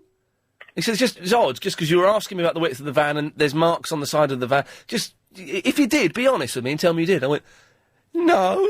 You should have owned up to it, mate. I should have. Do you know what? That's one of the things I regret, is that I didn't own up to it. I bet you did, mate. You should have done. And how about women drivers? What do you think of that? Or is that too much of a big chapter, eh? I think women drivers have got really beautiful breasts. And legs. Some of them aren't. Well, women can't park as well as men. Let's not do that whole thing. I think women are as good at driving as men. They can't park as well as men. Yeah. Well, how about a woman driving a 4x4, driving through one of those barriers? It would never happen. It would never happen, would it? And if you were stuck behind it, Jesus. Oh, I don't want to sound like James O'Brien, but I'm going to for a little bit. Why do women drive those big 4x4s? Because they drive them at like 15 miles an hour. Come on, babe. It's got an engine. Put the pedal to the metal. Let's see what that baby can do. Anyway, that's enough of... You're absolutely right. Chris, record that, send that to Talk Sport and mark Ian Lee's audition tape. See if they'll buy that one. Anyway, Marco, you've called in for something. Some news, yeah, air conditioning. Yes. You would think that with the great heat that we've got, and there's some more heat waves coming up as well next week. Oh, you're joking. All these shops be stocked with air conditioning units, and you could just freely walk into any of the Maplins or Bloody Currys or whatever it is. Yeah, Maplins or Bloody Currys. Yes. A air conditioning unit. Yeah. That is not the case, mate. And more to the point, I travelled through the whole of Kent and the whole of Greater London without being able to buy one. And I tell you why, because they've sold out. They've sold out. But the last manager said to me, not only they sold out a long time ago. Yeah. But the first reaction is you look at him, you say, but hang on a minute, mate, and you still haven't got any new ones in yet. Surely the reaction he should have done was looked at you and said, hold on a minute, mate, you knew the hot weather was coming. The hot weather's been here for a month. Why didn't you get one 4 weeks ago? Absolutely right. I am a construction manager. Thank you, yes. I try to anticipate things on my job, and I prepare myself. Why can't managers in these shops do the same thing? No, it's your fault. How can you say it's my fault? You should have bought it 4 weeks ago. Yeah, true. Thank you. All right, then. Lovely. I'll give you this one. Nice talking to you. And you, mate. Bye-bye. There we go. Sean. Hello, Ian, how you doing? I'm all right, Sean. The phones have picked up a little bit after my slightly desperate plea just before the news. It was a little bit pathetic, but we're there now. What's that? Well, I thought I'd respond to your call with a bit of good news and bad news. Okay, what's the good news? Well, the good news is I've had thousands of emails, thousands of concerned emails in, yes. about people he didn't want to miss out on the Charlie Wolf Breakfast Show on Big L. So hang on a second. Let's nuke 'em while we can. There we go, yes. Oh, fantastic. So this is to all those thousands of people that have emailed me. You can actually listen to them. They've been archived only a few minutes after they end. London. Yes. You can have Wolf on the go whenever you want and sit someone on your programme in. You can go to the iainleeforum.com. That is the iainleeforum.com. Good lad. Go to other radio presenters. There's a dedicated Charlie Wolf tribute thread there. And you've got all the links, and you can hear some rock and roll Wolf. And this guy is on during the day on a prime shift. It was like afternoon drive, which is a very big-time prime shift. There we go. And is he sounding as bigoted and as right-wing as he normally does, or is he just playing the rock and roll? He's doing a bit of both. It was funny. I listened to one of them, and it took him about half an hour into the show before he started talking about Israel, and then he suddenly realised he was doing rock and roll. He goes, anyway, back to the music. Anyway, here's the Eagles with Hotel California. I hope you enjoy it. But he's played some good music, but it made me laugh. He played some classic rock like your Led Zeppelin and Rolling Stones, and then he would drop into a bit of Lily Allen or Banana Rock. I suspect. You've got to hear it. I suspect that the songs are chosen by a computer. I know for a fact that the songs. The Great Wolf. Do you think the Great Wolf would have his playlist dedicated to him? Surely not. I suspect he might. Sean, thank you very much for that. Good luck with all of that. Adelaide is in the Brixton. Hi, Ian. Hey, Adelaide. I reckon the reason why people aren't calling you is because it's too hot. I hope that's the reason. Because I reason. was sitting here, and after you said something about the Jeet Kune Do thing, I was like, I really wanted to call you, but I couldn't be bothered to move because I've just been lying here in the heat. Oh, man, I'm and then sorry. afterwards, you said, oh, you haven't got many callers in. So I was like, oh, okay, I'll go find the phone because I couldn't find my mobile phone. No. So I went to find it, and I decided to call you about that. Hey, nice one. So, have you decided to call me about Jeet Kune Do, or have you decided to call me about You were right. You were right. Jeet Kune Do is the better form. Actually, Wing Chun is a part of Jeet Kune Do. Of course. Jeet Kune Do is all of the different martial arts. Yes. It's Bruce Lee's thing. He's taken all of the best bits of martial arts, and that's what Jeet Kune Do is. It's none of the fancy martial art bits. It's just the best fighting. Hang on a second. This is a girl who knows about Bruce Lee and Jeet Kune Do? My brother studied with the guy. He trained under the guy who trained Bruce Lee. I'm half Chinese. Are you single? Yes. How old are you? 22. Probably a bit too young for me in that case. That's a shame. Are you ugly, beautiful? Well, Ugly. Okay, that's fair enough. You're ugly. That's fine. That's fine. I shouldn't have put you in that position. I've never heard a girl talking about Bruce Lee before. All right, okay. I'm half Chinese, half Scottish. Okay. And we've spoken before, haven't we? We have, yeah. Yes. I remember that description. Yes. Well, I think I probably perved on you last time as well. I apologise for that. Next time you call in Adelaide, I won't make any cheap innuendos or any attempts great. to chat you up. Okay, So great. feel free to call up and not be sexually hassled. I will do. Thanks for that, Adelaide. No worries. Take care. Bye-bye. Bye. I hope it is just the heat that is preventing people calling in. It could be half-term. It could be they've discovered that Richard Bacon is leaving Capital. I just don't know. If you're looking to invest in land overseas... Let's go to Judy in the Belsize Park. Hello. Hello, Judy. It's me in the Belsize. Yes, yes. Chris has allowed me to introduce a new topic. My producer, Adrian Crisp. Yes. Oh, wow, very excited. Chris, is this correct? Hang on. Technically, no. Oh. I'm allowing her to air her topic, and then you can make the final decision. Oh, okay, thank I'm sorry. Okay. Oh, God. I'm sorry. Is it your job to decide? It is, yes. Oh, I have I do apologise. ultimate power of veto. Anyway, my suggestion for a topic is Pratt of the Day. Pratt of the Day? Pratt of the Day, and I'd like to be the first person, if you'll permit me, to nominate Pratt of the Day. Okay. Right, Pratt of the Day. The escalators at Euston Station that come up from the underground to the main concourse. Yes. There's just one pair of escalators that glide up and down side by side. Yeah, you've just reminded me One of the of something, escalators yes. has broken. Oh, right. Somebody gave an instruction to keep the other escalator working. Yes. Have a guess which direction it's going in. Down. Up. Down. Up. Down. I don't know. Down. It's going down. Down. Yeah, down. So, Pratt of the Day has made that decision. I don't care if I'm sued for calling him or her a Pratt. I don't think you can be sued for calling someone a Pratt. Well, the one that's working is the one that goes down, and the one that isn't working is the one that goes... yes. Because down... They've left... in other words, one of them is less effort. broken. The maintenance men are working on it. But the one that is working is going down. Hey, get this. I was in John Lewis at Brent Cross at the weekend. I'm going there all the flipping time. And it's, But they have escalators in the middle of the store. And the escalator, one of the down escalators, wasn't working. So they had a woman standing by it saying, every time someone will pass, escalator's not working, walk down, please. The escalator's not working, just walk down. Well, that's fine. Walking No, down. but the thing is, though, what is a broken escalator, Judy? I have no idea. I don't do escalators. It's stairs. A broken escalator is stairs. I know how to use stairs. I've got them in my flat. I've got my own ones. Right, but if you've only got one that can move, wouldn't you think you would allow people to be on the one that goes up? If I only had one that worked, I would close them both down just to even it out a bit. I think. Well, that's a whole different ballgame. That's a different ballgame. So you're saying, for Prat of the Day, I quite like this. We can run with this for the last 40 minutes or so. Well, that's my nomination for Prat of the Day, and if they've got the radio on at Euston Station, and there are They'll still be listening to BBC London. if there are still people who were observed, as my husband had to walk up, that's, okay. Yes. But there are people coming up with luggage, with suitcases, with everything. Coming up. And people gliding down, because in between the two escalators Bloody there's a idiots. set of stairs. Yeah. So the stairs you walk up, and the escalator you're gliding down. I'm sorry to have a rant. No, you listen. You get it off your chest, Judy. I've got it off my chest. Well done. We're going to have a nice cup of tea and a lie down. But no, I'm going to have a cold shower. Oh. That's the good news. The Prat of the Day is the bad news. Thanks for that, Judy. Right. Lovely. Good work. There we go. Broken escalator becomes stairs. That's all that happens to them. And the woman's going, escalator's broken, walk down it. Yeah, sorry about this. The escalator's broken. If you just walk down it. I've got a set of these at home. I know what to do with them. Robert is in the Acton. Hi, Ian, it's Rob. Is it Rob or Robert? Rob, either, really, I don't mind. Which would you prefer? Rob. Rob's more, butch, I think. Robert's a bit bookish, and Rob is a bit, I'm Rob. Oh, all right, thanks. I've got a challenge for you. You like challenges?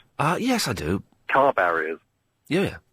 I've got a car barrier that I don't think you can drive through at 30 miles an hour, and if you succeed in doing so in your own car, I'll give £100 to a charity of your choice.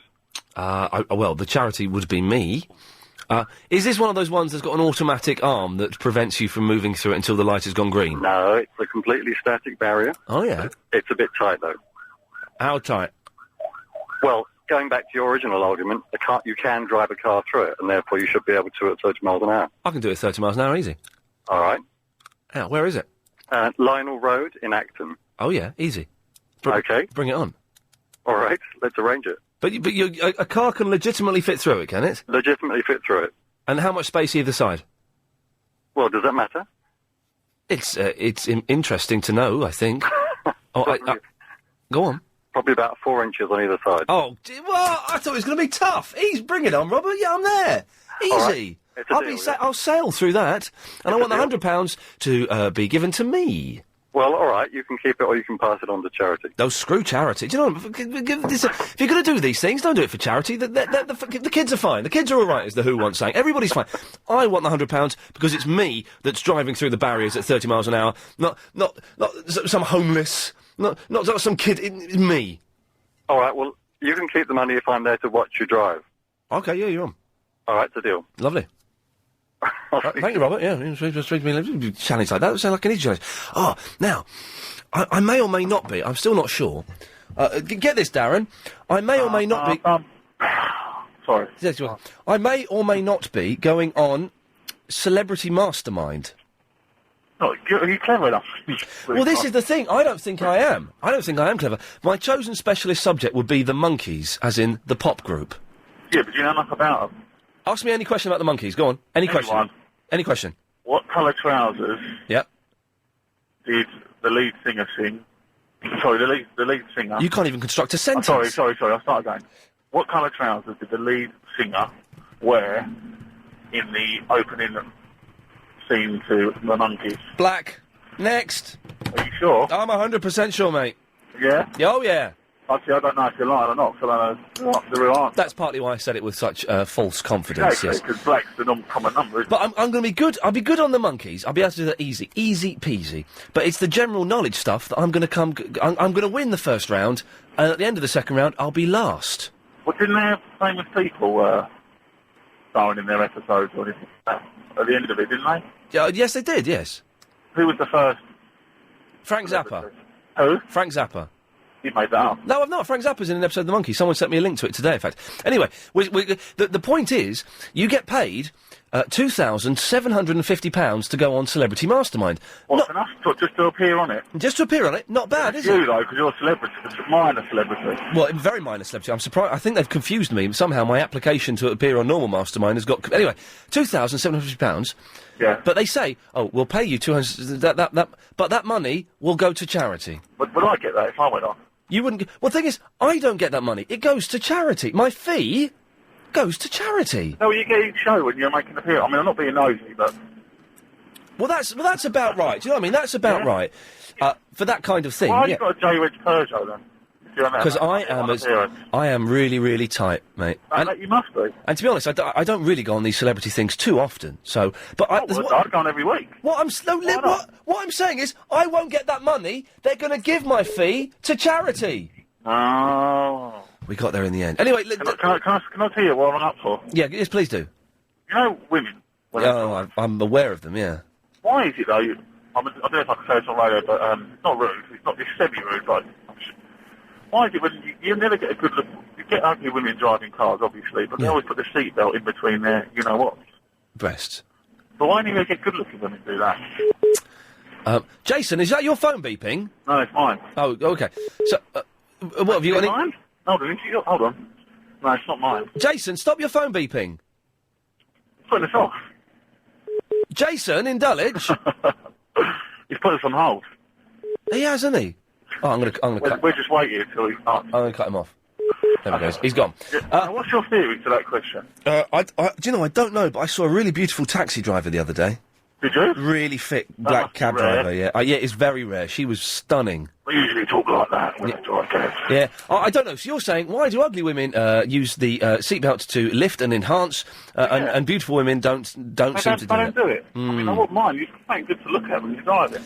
Well, yes, a little bit of light sexism, always good fun. But let's veer onto this side of caution. 0870 9090 973. More of your calls after this. If you've just missed that bit of Iain Lee, you can download the... Yes, Jenga? Good afternoon, Mr. Lee. Good afternoon. Good news and bad news? Yes, sir. Bad news is my wife nearly choked on a bit of chicken yesterday. Oh, I'm very sorry to hear that. Good news. The good news is she recovered in hospital last night, so she's a lot better. I missed that last bit. She recovered last night in hospital, so she's a lot better. Hooray! Did you have to perform the Heimlich manoeuvre on her? No, I wish I did, otherwise she would have had to have the operation last night. She had an operation? Yes. Very bad, very bad. Well, there's a message for everyone. Be careful when you're... Chicken, was it? Well, the message from the doctor was make sure you chew your chicken. Make sure you chew your chicken. It moves on apace. Don't forget tomorrow, Music Thursday. At about 3:15, we have Derek Griffiths coming in for an hour, which is going to be brilliant. I'm very excited about that. Coming up, though, in 4 minutes' time, it's the 5:38 Daily Correspondent Update. Before that, let's go to Booper in the city. Hello?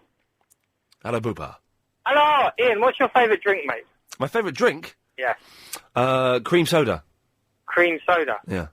Can you get that at the place that people are meeting you for a drink for 22 minutes? No, but you can get lemonade. It's not cream soda. No, it's similar. Okay. You're asking what is my favourite drink in this top-secret location? Well, no, because, obviously not cream soda. It's obviously lemonade. Well, my favourite drink is American cream soda.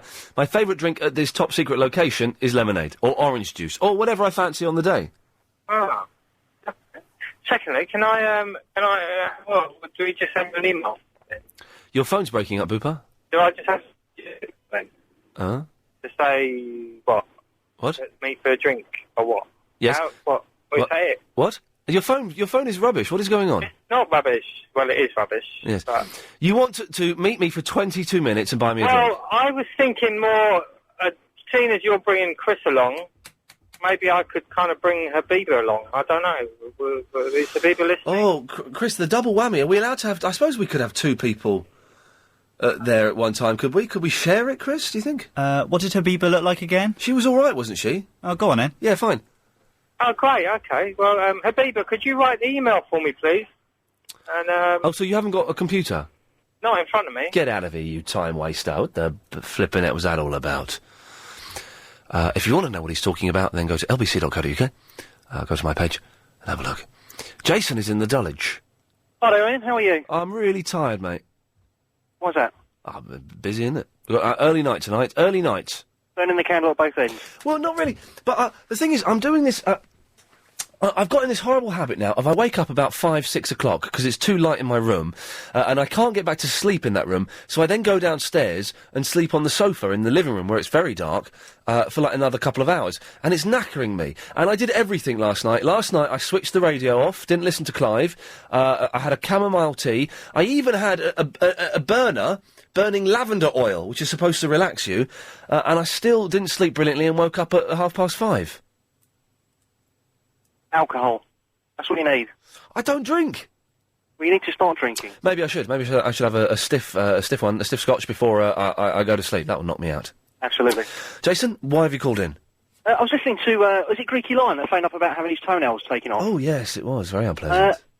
The good news about that is I had mine done last year, and it's a fantastic way to get time off work. All right. I was off from August till December. And what's the bad news? The bad news is you have to wear sandals. Oh, dear, yes. Not a good look. In essence, you end up with two bits of raw skin on your toes where your toenails used to be. So how exactly does a toenail ingrow? It's a slightly naive question, but I genuinely don't know. I don't know how mine happened, but generally it's just the way your toenails are. So the toenail bends and... Bad maintenance and bad shoes are... It grows actually into the foot, the toe, does it? It grows into the size of your toe.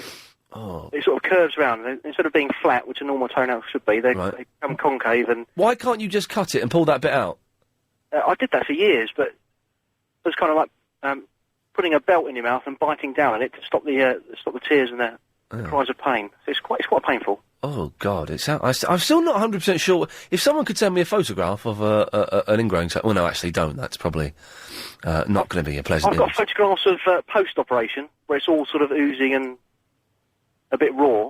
You've got a photograph of that, have you? I have indeed, yeah. Oh, well, can you send that in an email? I'll email it to you. That'd be lovely. And I've actually got my toenails in a plastic bag in the kitchen drawer somewhere. Oh, you're sick, you are. Well, they make fantastic subjects to talk about after dinner. Oh, no, please, it's 5:38.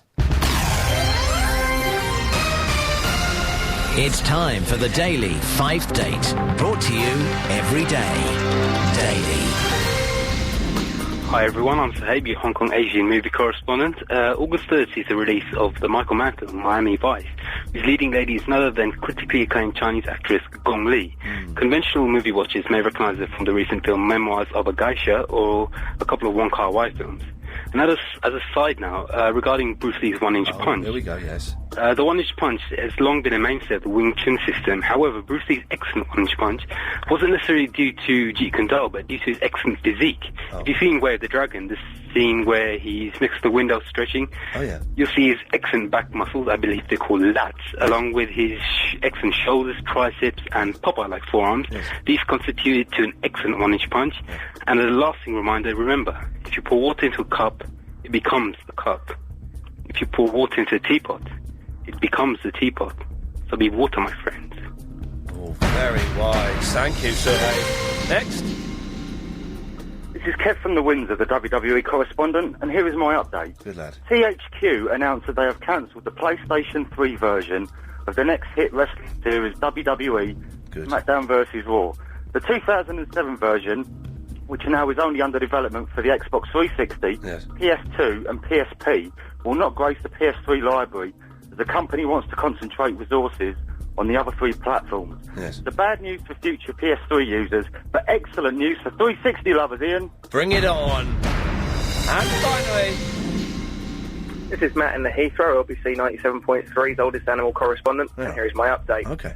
The world's oldest hippo was Tangar, who lived to the age of 61 in Munich Zoo when she was eventually humanely euthanized as she refused to eat. It's safe to say she was not a hungry hippo. Oh, very good, like we did there. I tell you what, today I saw a tortoise having a wee. It was the weirdest thing, just a tortoise having a wee. Oh, it's very odd. You ever seen that, Mark? No, I can't say I have you. It's an unpleasant sight. There's a lot of wee came out of it. Really? Yeah, for a tortoise anyway, yeah. Oh. Nearly home time. Yeah, bad news, good news. Okay. Bad news. I'm like you. I don't like the hot weather. I like the cold weather. I can't stand this heat, yes. And I had a choice coming home. Either quite a long walk and get on a bus, which at least got windows. Yes. Or get on the tube, which is only 2 stops. 2 stops, So yeah. I thought, get on the tube. Get on the tube. Of course, what happens in between the last 2 stops? Got stuck. Breaks down. Breaks down. Sitting like in a sauna. Oh, blimey. Sweating like mad. Yeah. Feeling not too good. Oh, Come no. home, turn on the radio. Yeah. And there's you and Chris. Whinging. The first thing I heard made me laugh out loud. Oh, well, that's good. Yeah. So we've actually done, even though today's show has been like a pony with 3 legs. Well, every now and then you get, I mean, it's good, obviously your programme's good, but every now and then you throw one of these, I like these throwaways that just make me laugh out loud. Oh, well, that's I'm glad we're doing something right, Mark. Hey, Mark. There's a couple of things about driving. Oh, yeah, go on. This friend of mine, she owns a shop, and she said, look, she had this wide Bedford fan. Yeah. And she said, look, I'm not, used to driving it. No. Could you drive me cash and carry? Yeah. And coming back, it was through one of these narrow gaps. Oh, yeah. I thought, if you're a good driver, you just got to make sure if your side gets through, give yourself 2-3 inches. Yeah. Oh, nice. Went through about 40, 45. Yeah. No problem. Easy. Looked around and she was a quivering wreck. Oh, she bottled it, did she? Huh? The thing is, if your vehicle is going to fit through it... You know it's going to fit through, like I said, and if you judge your side, if you give yourself 3-4 inches, you know the other side's going to get through. Yeah, exactly. But another thing, not to make a joke about women drivers, because they are, you get like racing. Yeah, some of them. I thought I was watching Candid Camera once, because I saw this woman, and there was a parking space that you could have fit a Jag and another car, and then she was in a Mini. Yeah. And it took her about 5 minutes Blimey. to get in there. Unbelievable. And one last thing before I go. Yes, sir. If you do go on the Monkeys, Yes. on the... This is on Mastermind? Mastermind, yeah. I don't know much about them, but I thought one question they might ask you. You know the drummer, Mickey Dolan? Oh, yeah. Circus boy. Oh, go on. His mother is a millionaire. But do you know how she made her money? No, his mother isn't a millionaire. It's Mike Nesmith's mother, and because Mike Nesmith's mother invented Tipex. That's it. There we go. Okay. Cheers, anyway, Mark. Thanks for cheering me up. Mark, it's an absolute pleasure. If anyone does... it's not 100% definite I'm doing the Mastermind, but if I do it, it will be the Monkeys. If anybody wants to throw questions at me, come on, man, bring it on. Bob's in the Thames Mead.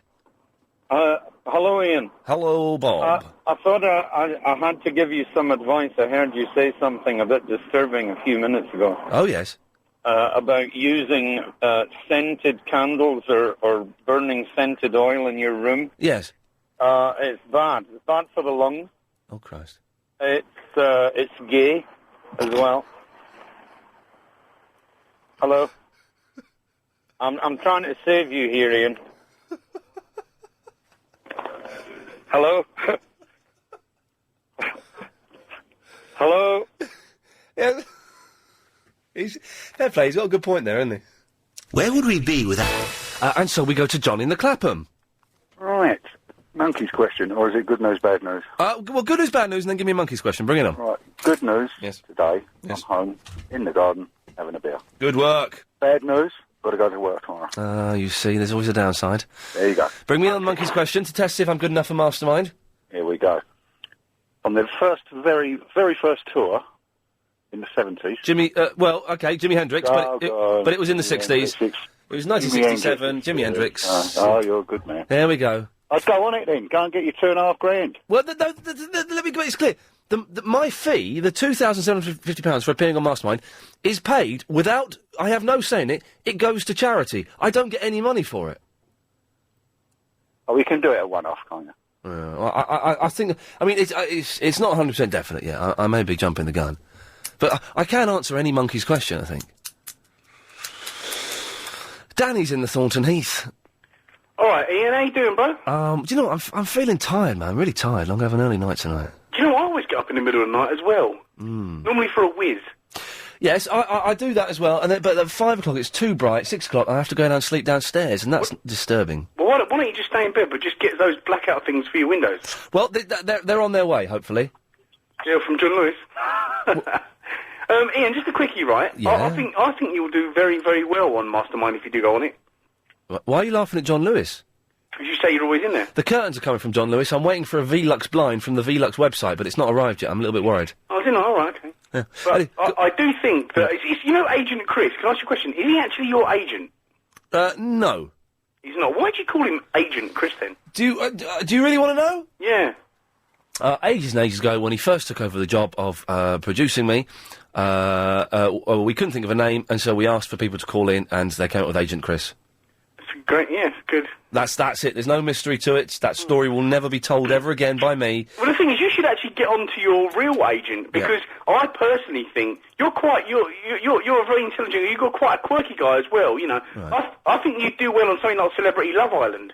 Oh, gets knotted. What are you talking about? Well, no, listen, hang on a minute before you jump down my throat. Have a word with your agent, because there's lots of things you could actually be doing out there to raise your profile, but you're not. Well, no, listen, I've been asked to do I'm a jungle, let me get out of here now. You should do that, man. I said no. I was asked to do Celebrity Big Brother. Yeah, but why didn't you do that? Because I don't want to do it, man. You do those things, and then you're you're putting your hand up and saying, "Hey, you know my career? It's like over and stuff." No, but not really. I tell you why, Ian. It's different for you because you know at the moment you're on LBC. You're doing well. You're doing lots of other bits and bobs as well. Yes. But something like that just puts you on the map a bit more. Yeah. People go, "I know that guy." I remember him. Unless you live in London or you know watch Channel E, you wouldn't know. People say, "What happened to that Ian Lee?" He died in his bath, didn't he? Didn't he die of a heroin overdose in his bath? Someone somewhere is saying that about me. It's a point, but and they do pay very, very well. Those programmes, it has to be said. So obviously, well, there's other. So you're saying I can't. What you're saying is you can't be bothered to earn lots and lots of cash and have lots of more opportunities thrown at you. That's what you're saying because you're not going to lose that job anyway. I think you're very good at it. So what you're saying is you can't be bothered to have a better life. Yeah, pretty much, yeah. You put it like that, Danny, yeah, it makes perfect, yeah, that's what I'm saying, yeah. And also, I think I'm going to look out for you on Celebrity Mastermind. You should go for it, because the general knowledge, from what I've seen of those celebrity ones, they're not particularly hard. I've been on The Weakest Link twice. Oh, have you? Yeah, I have, yeah. I went on it first, and then I went on a Bad Loser special. All right, yeah. And I do a lot of things like that. You remember that thing in Covent Garden where they had two people living in a box, a Perspex box? No. I've done that. I won 10 grand. Living in a box? Yeah, down in Covent Garden they done it in some time ago now, about 2 years ago. Something to do with Capital. I don't remember that. Yeah, it was about a year after the David Blaine thing. He was like living in a box from the BT advert. Oh, right, yeah. And I was just down there. I went to a lot of competitions. You should go for these things, man. Maybe. I suspect that on the Mastermind I will come unstuck and will look like an idiot. From what I've seen of the last series, because there was a series not so long ago, wasn't there? Yeah. Do they dumb it down a bit for the celebrities? Yeah, that's what I was going to say. I didn't want to say that. But to be fair, I think you'll come out on top, because you don't even know who's going to be on it with you. It could be, Jade Goody. Oh, God, that irritating cow. Yeah, it could be someone like that. I mean, you're going to romp it, aren't you? I'm not going to romp Jade Goody, but yes, I do take your point, Danny. Thank you for that. David is in the Bayswater. Oh, lovely programme again. It was me that picked you up, if you remember, yesterday about Sacha Distel. Oh, yes, of course. I thought he was a woman that Glenn Campbell has had sex with. He's a French singer. Yeah. What was that fella on about candles being for gay people? He was saying that because I had lavender scent, a lavender oil burner last night, it was gay. What is wrong? With gays. Pardon me, I'm going to have a cough. Pardon me. Oh, Jesus. That's better. You all right? Feeling better? Yes, thanks. Cough it up, might be a gold watch, yes? And what is he going on about? Idiot, wasn't he? Bigoted idiot. That's why I phoned in. Some of the gay people can be decent to heterosexual, decent to the women, but the only time where you get trouble with them is when they're fighting over each other's lovers. Yes. But do you know what the word gay can mean? No, I don't. Good as you. Good as you, yeah. They've got the vote now and everything, haven't they? Yeah, why shouldn't they? Well, no, exactly. I'm saying they should have the vote. Everyone should have the vote when they get to a certain... Except for prisoners. Age. Except for prisoners. Yeah, oh, yes, true. And then I think voting age is too young. I think voting is a waste of time. It's not a waste of time. For youngsters. Oh, yes, because I don't know. It should be about 21 or 25, not 18. Well, this is the age of consent. Yes. Yes. OK. Well, David, you're absolutely right. Well done for speaking your mind there. And you're right, I should have picked him up. I'm not quite sure what just happened there. Have you ever dreamed... And as we head towards Triple M, we go to Erica in St Albans. Hello. Hello, Erica. Hello, Ian. Oh, how lovely to hear your voice again. Oh, it's so... You've been on holiday and I really missed you. Well, that was about 3 weeks ago, yes. Yes. Yes. Anyway. What? Can I speak my mind? Please speak your mind, as long as it doesn't... Someone was saying about, am I right about prisoners, they should have a vote as well, like we are? Uh-huh, yes. I don't believe in it. You don't believe in what? The prisoners should not be allowed to vote. Prisoners shouldn't be allowed to vote, should they? No. Well, they should be allowed to vote, though. No, they shouldn't. No, of course not. No, of course. But they should have the vote. No. Well, I'm agreeing with you. Of course they shouldn't. No, not at all, because... No, it should be stupid. The criminals, they haven't got any common sense. No, exactly. They haven't got common sense, and by committing a crime, they have said, we aren't fit to be part of your society. Part of our society includes voting, so therefore criminals should be allowed to vote. No, they shouldn't be allowed to vote. If they're in prison, they shouldn't be. No, But in prison, they should be allowed to vote. No. And you're confusing me ever so slightly, Erica. What are you saying? No, Prisoners should be allowed to vote. I'm saying they shouldn't be allowed to vote. But they should be allowed to vote, though, shouldn't they?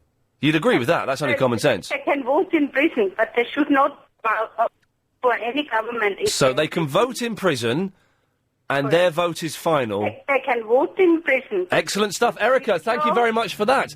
So, what an exciting show it's been today. Not really, it's been a bit slow. Not the greatest one we've ever done. However, if you missed the show, it sounded a little bit like this. I'm going to lift the ban on elderly people, because I'm desperate for listeners, to make this slot more youthful, punchier, to get rid of the deadwood, and bring in... Old people. Bring it, yeah, that's what I mean, yeah. And bring in the new, young, spunky listeners. Here we are. We've got two callers whose total age is about 197. Who? From Beryl. Beryl, I don't know him. It's a lady. Anthony is great. He is like Yasser with... Oh. That's nice, isn't it? What's the name? That's puppy. Hey! No, I've been on a few things, not on a computer. At the roundabout, take the third exit and continue for 200 yards. Tom-Tom, Edwina Tom-Tom. Edwina Tom-Tom. You have reached your final destination. Get out. It sounds good to me. We should maybe upload those and make a bucket load of money. It's just an idea. I don't know if it's legal. Don't really care. We won't really do it. Hang on. It's the last 30 minutes of the show. It's Triple M. It's Mix Mental Mayhem. You give us a call, 0870 90 90 973. You come straight to air. It works a bit like this. Let me give you a demonstration. I press a button and I say, line 8, you're on the wireless. You come straight. Hello, mate. There we go. It's as simple as that. We can do it again. It's a little party trick. I press the button. I say, line 2, you're on the wireless. Verinda Spears, Ben. There we go. So, 0870 90 90 973. If you want to join in the fun that is me touching the screen and going, line 4, you're on the wireless. Oh, they bottled it. Line 8, you're on the wireless. Hi, Ian. How you doing? Yeah, very well. More of that after this. Yes, we've decided that my hair is indeed long. Oh, Spencer Yates! Spencer Yates has emailed in. Always good to get one of those. There's Gary King next door. Let's have it all kicking off here.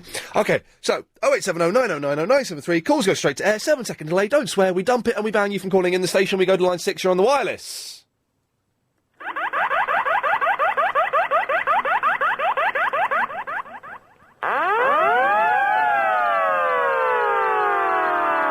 Aruga.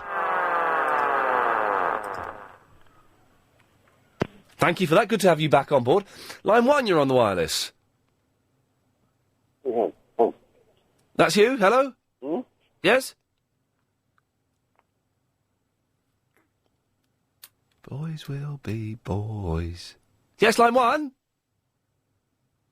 Hello? I can hear you.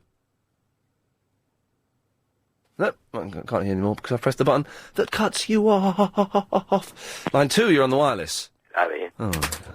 How are you? Well, what do you want? Good news and bad news day, is it today? You sent me a very weird email earlier on. Ian? You sent me a very weird email earlier on. Didn't read it out again. No, I don't want to read your emails out. Let me find what it said.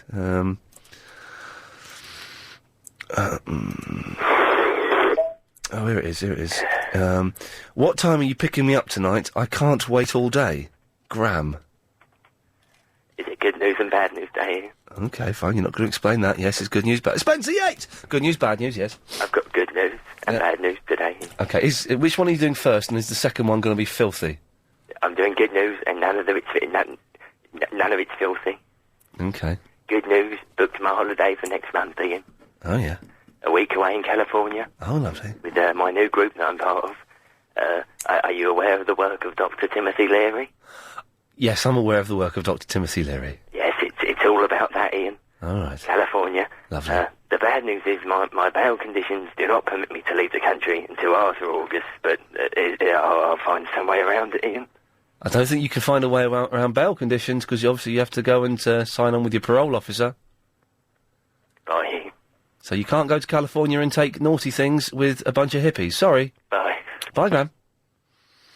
Very, very naughty man indeed. Line 9, you're on the wireless. Window the in doggy, that is much how. Oh, this is good. Tail waggly the with one the. Window the in doggy, that is much how. Sail for doggies that hope do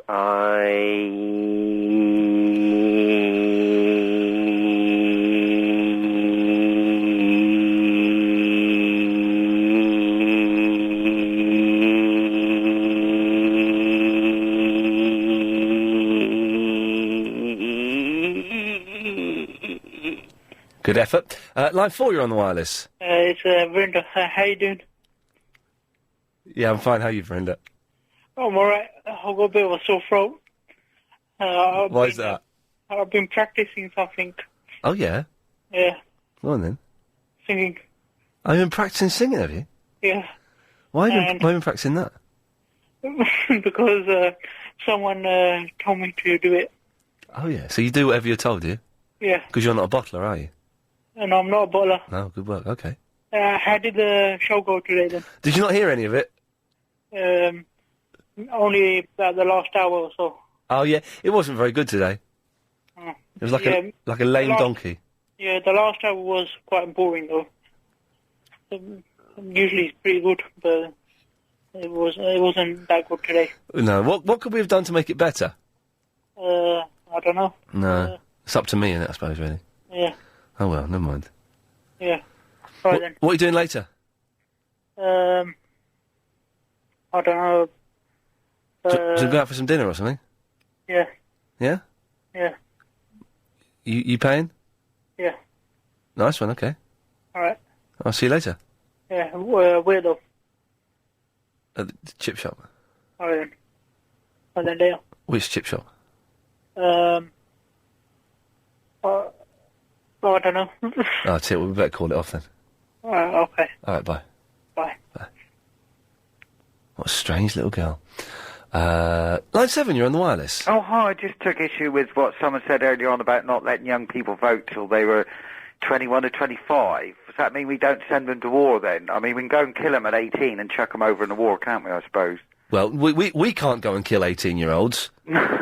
There's a law. Thank God there is a law against that. But the government do, don't they? I mean, they throw them over. Meat They is were murder. 16 in the First and Second World War. And 18. Of course they should vote. They should be able to vote on whether we should have a government that doesn't want to take us to war. I believe, anyway. You know this is the Iain Lee show, don't you? Is it? Yeah, you got Nick. You're thinking that it's 6 o'clock in the morning. Yeah, I thought that was Nick. I'm sorry, is that not Nick? No, sorry. Thank you. Good effort, though. I nearly had to express an opinion there. Line 9, you're on the wireless. Hello, Ian. Yes. Hello. Have you heard of somebody or a character called Victor Argo?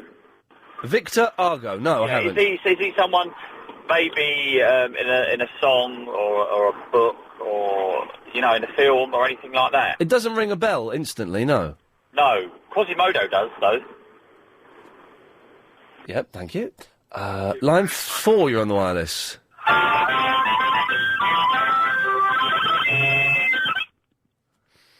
Line 2, you're in the wireless. Bottom of the evening to you, Ian. Yes, good morning to you. Are we doing good news, bad news? If you've got some, then yeah. Yeah, good news is that I sold loads of garden furniture at the weekend. Oh, God. Bad news is I'm having to deliver it now and I'm really hot and sweaty. So I'm just ringing up to apologise for yesterday. Oh, yeah. For taking the mickey out of you. It must have been really hard growing up looking that bad and I shouldn't have done it and I feel really guilty. Do you accept my apology? No, I don't. At all. Line 9, you're on the wireless. Hi, Ian. Hello, Line 9. It's Dawn here from New Malden. Hello, Dawn. Some good news. It's raining here. Oh, blimey. So it'll be winging its way up your way. Oh, it might be already. It's very grey out there. Yeah. Good work, yes. Me. Yeah. So I thought that'd be something for you to look forward to. Yes, very good. Bad news? Good shoe. Good show. Good shoes? Good shoes and Good shoes? Quick tap on the old parquet. Oh, yeah, I've not got a clue. Line 1, you're on the wireless. Hey, this is Bob Dylan. Have I got news for you? They're turning my music into a Broadway musical in America. For more news, go to myspace.com/The Real Bob Dylan. More news soon. Pass it on. Line 3, you're on the wireless. Bad news, John Grant is alive. Good news, he won't be for... No, you can't say things like that. No. It's very, very naughty. You can't say that sort of stuff. Line 3, you're on the wireless. Hello. Hello, Line 3. This is Gary. I just want to promote my MySpace. It's very good. www.myspace.com/Luke and Harry Show. It's very fun, you know. Should check it out, Ian. I will check it out one day. I've saved your message in my in-tray, and I will have a look at it. Well, whenever I can be bothered to be honest. This game over yet? Not yet. Another 10 minutes or so of taking your call straight to air. Line 6, you're on the wireless. Good evening, this is Pitcherfield with baseball news. In last night's action, it was the Bulls 12-3, the Cubs over the Mets 8-6, and the Yankees over the Rangers 7-4. Tonight it's the Yankees against Texas, and that's on 5. More news soon. Pass it on. Good lad. Thank you. Line 5. Oh, no, you're not. Line 2, you're on the wireless. Good news. Richard Bacon's coming back to XFM. Bad news. Verinda's becoming a correspondent this Friday. Oh, well, now, that's not... Well, is that the rumour that's going around town? Friday is the day that we update, we delete, we promote, we fire, we employ new correspondents. Line 9, you're on the wireless. Hello, Ian. Hello. Listen to this, listen.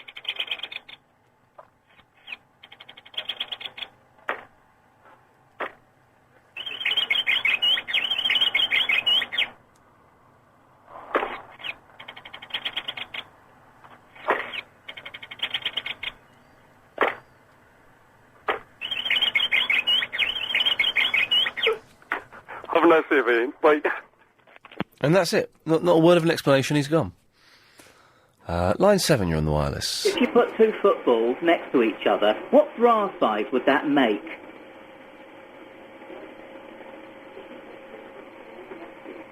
I don't know.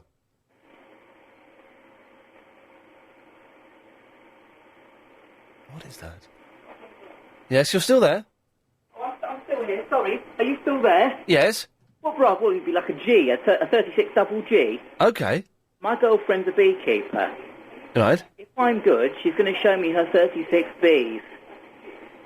Okay, well, okay, that was odd, wasn't it? 8, you're on the wireless. Yippee-yi. No, you snooze, you lose. Fastest finger first. Line 5, you're on the wireless. Lovely. Line 10, you're on the wireless. Standard, easy standard. Good news, the Roosters looked after Ian Lee. Bad news, the Roosters in Spain for 3 weeks starting next Tuesday. Uh-oh. Standard, more tomorrow.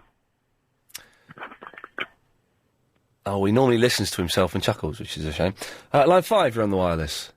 Try eating lettuce before you go to bed. It'll help you sleep better. Okay, I'll give that a go. That's true, that, because lettuce has got a thing in it that makes you sleepy.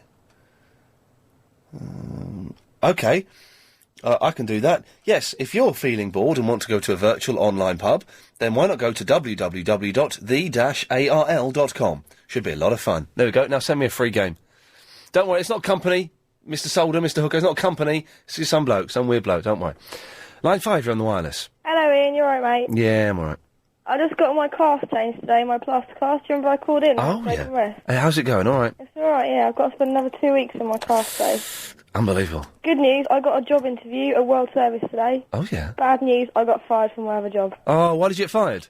Oh, I don't know, just because I've been off work for 3 weeks and I'm freelance and they had to... Losers. Losers. I know. Oh, well. When are we going for a drink, Ian? Well, you're on the list. Yeah! All right. Oh, wow. She's got some get up and go. She's on the... Oh, I can't. I was trying to cut you off there. Sign my cast for me. Yeah, I'd love to. There we go. I cut her off at last. Tapping away at the screen furiously. Tapping away furiously. I couldn't make her go. Line 7, you're on the wireless. Don't panic! Don't panic!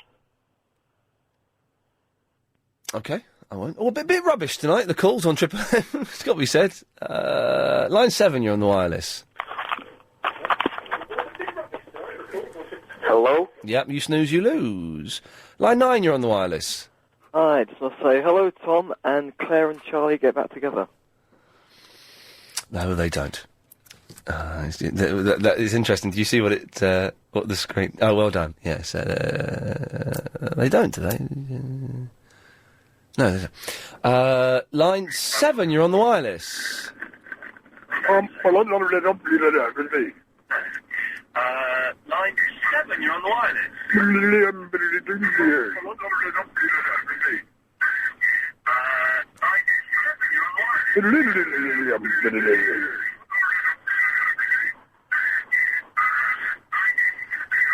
Can I cut him off? Yeah, if you have to, Chris, then cut him off, yeah. Yeah, well done. Line 4, you're on the wireless. Remember, if you've got kids, give them a kiss, give them a hug, and tell them that you love them. That's John Gaunt's sign-off line from his rubbish show.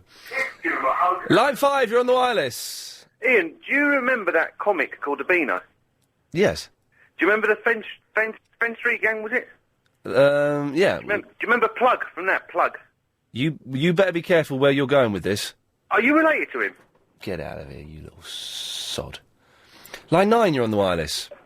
Happy birthday to you! Happy birthday to you! Happy birthday to you! I've not got a clue what was going on there. Line 5, you're on the wireless. That was unexpected. Yes, Line 7.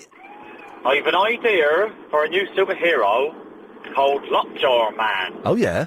Yeah, Lockjaw Man. He's my favourite superhero. But unfortunately he gets Lockjaw. No, that would slow proceedings. That's rubbish, though, isn't it? Absolute rubbish. I'm very tempted to play a record and go home. You pick one, Chris, because I'm just picking turkeys tonight. Hello, you sexy excuse of a man. Oh, well, okay, yes, there we go. How are you? All right. Good. I freaked you out then, didn't I? Yeah, you did a bit, because Chris put you through quicker than Grease Lightning. Oh, I'm sorry. I don't mean to freak you out. Am I going for a drink with you one day? You're on the list. Woohoo! Look forward to it, good sir. Yep. Let's go to line 2, you're on the wireless. Hiya, Ian. I'm just wondering why Agent Chris doesn't let me on air. It's not fair. I'm a nice guy. He doesn't even answer my calls. We've had a lot of calls today. Yeah, but he doesn't even answer them, and then he cuts me off. He can't always answer them. He does have a lot of calls. And then when he does answer, he says, "Oh yeah, you're in a queue." And when he says that, I know I'm not getting called Well, back. no, So I listen, cry. that's the way it works. You know, he can't answer every call. He's only one person. Unlike other shows, we don't have a work experience working with us. You can't have it. Who answers the calls? So it's just him answering the calls. He can't answer them all, and he can't put everyone through. Well, can I be the work experience boy? I just said you can't do it. Oh, line 5, you're on the wireless. Yo, Ian, Sylvester here. Oh, Sylvester Stallone, is it? Yeah, I'm in town. I thought I'd call you up and say, how's it going? Maybe, you and me can meet up sometime, have a drink, maybe a fight. I don't know, Yeah, that'd be quite nice. Well, it would be nice meeting up with Sylvester. Can Chris come as well? Oh, Chris, yeah, a friend of mine. Yeah, no, we'll come down and have a bit of a party, All right, can you bring some chicks? Absolutely. I'm a good friend of Sharon Stone. Do you know Sharon? Oh, I fancy her like rotten. Yes, please. A few years back, a lot of people know this, but, we kind of bundled together, you know? Alrighty, Rocky 6! Yeah, you know, I'm in town, I'm standing at the door just, you know, at the moment for Charles, for Grant. Okay, you don't need to give me the graphic details of what happened, Sylvester, but thank you. Oh, God. Is it nearly home time? Yes. 5, you're on the wireless. That's you, Line 5. Hello there. Ian, I've got a couple of monkeys trivia questions for you. Okay. Who did the producers of the show consider before the monkeys themselves, before they picked the 4 unknowns? Who did they consider well-known bands before? There were a couple. I know that Jan and Dean were looked at, the Beach Boys were looked at, as were the Loving Spoonful. Loving Spoonful, correct, sir. The other one I have is Dave Clark 5. Oh, really? I didn't know that. Okay, right, interesting, thank you. And last one. Hello. Yes, yeah. Yes. Who are the well-known people? Who else were considered to be? Stephen Stills, but he didn't. He had buck teeth, so they got Peter Talk instead. And they didn't audition Charles Manson because he was in prison at the time for something else. That's right. And one other person. Can you think of anybody else? Rodney Bingheimer. No. Well, not that I know of, anyway. Shall I tell you? Yeah, go on. Harry Nilsson. Oh, did they really? Yes, they did, according to this trivia website. Oh, no, you're probably right. That would make sense. He wrote some songs for them. He did, exactly. Hey, good lad, listen, thank you for that. It's all helpful if I do go on the Mastermind. Let's do one more, shall we? Oh, why not? Line 4, you're on the wireless. Yeah, hi. Is that LBC? Yes, you're on the air. Yeah, it's Angelina Jolie. Oh, hi, Angela. Yeah, hi. I'm just in London for the weekend. I think your show's brilliant. All right, yeah, it is brilliant, yeah. Yeah, and, Brad says hi, and I know you probably don't believe it's me, but... Well, we've met, haven't we? I don't think we have it. There we go. Proves not you. Thank you. This show is completely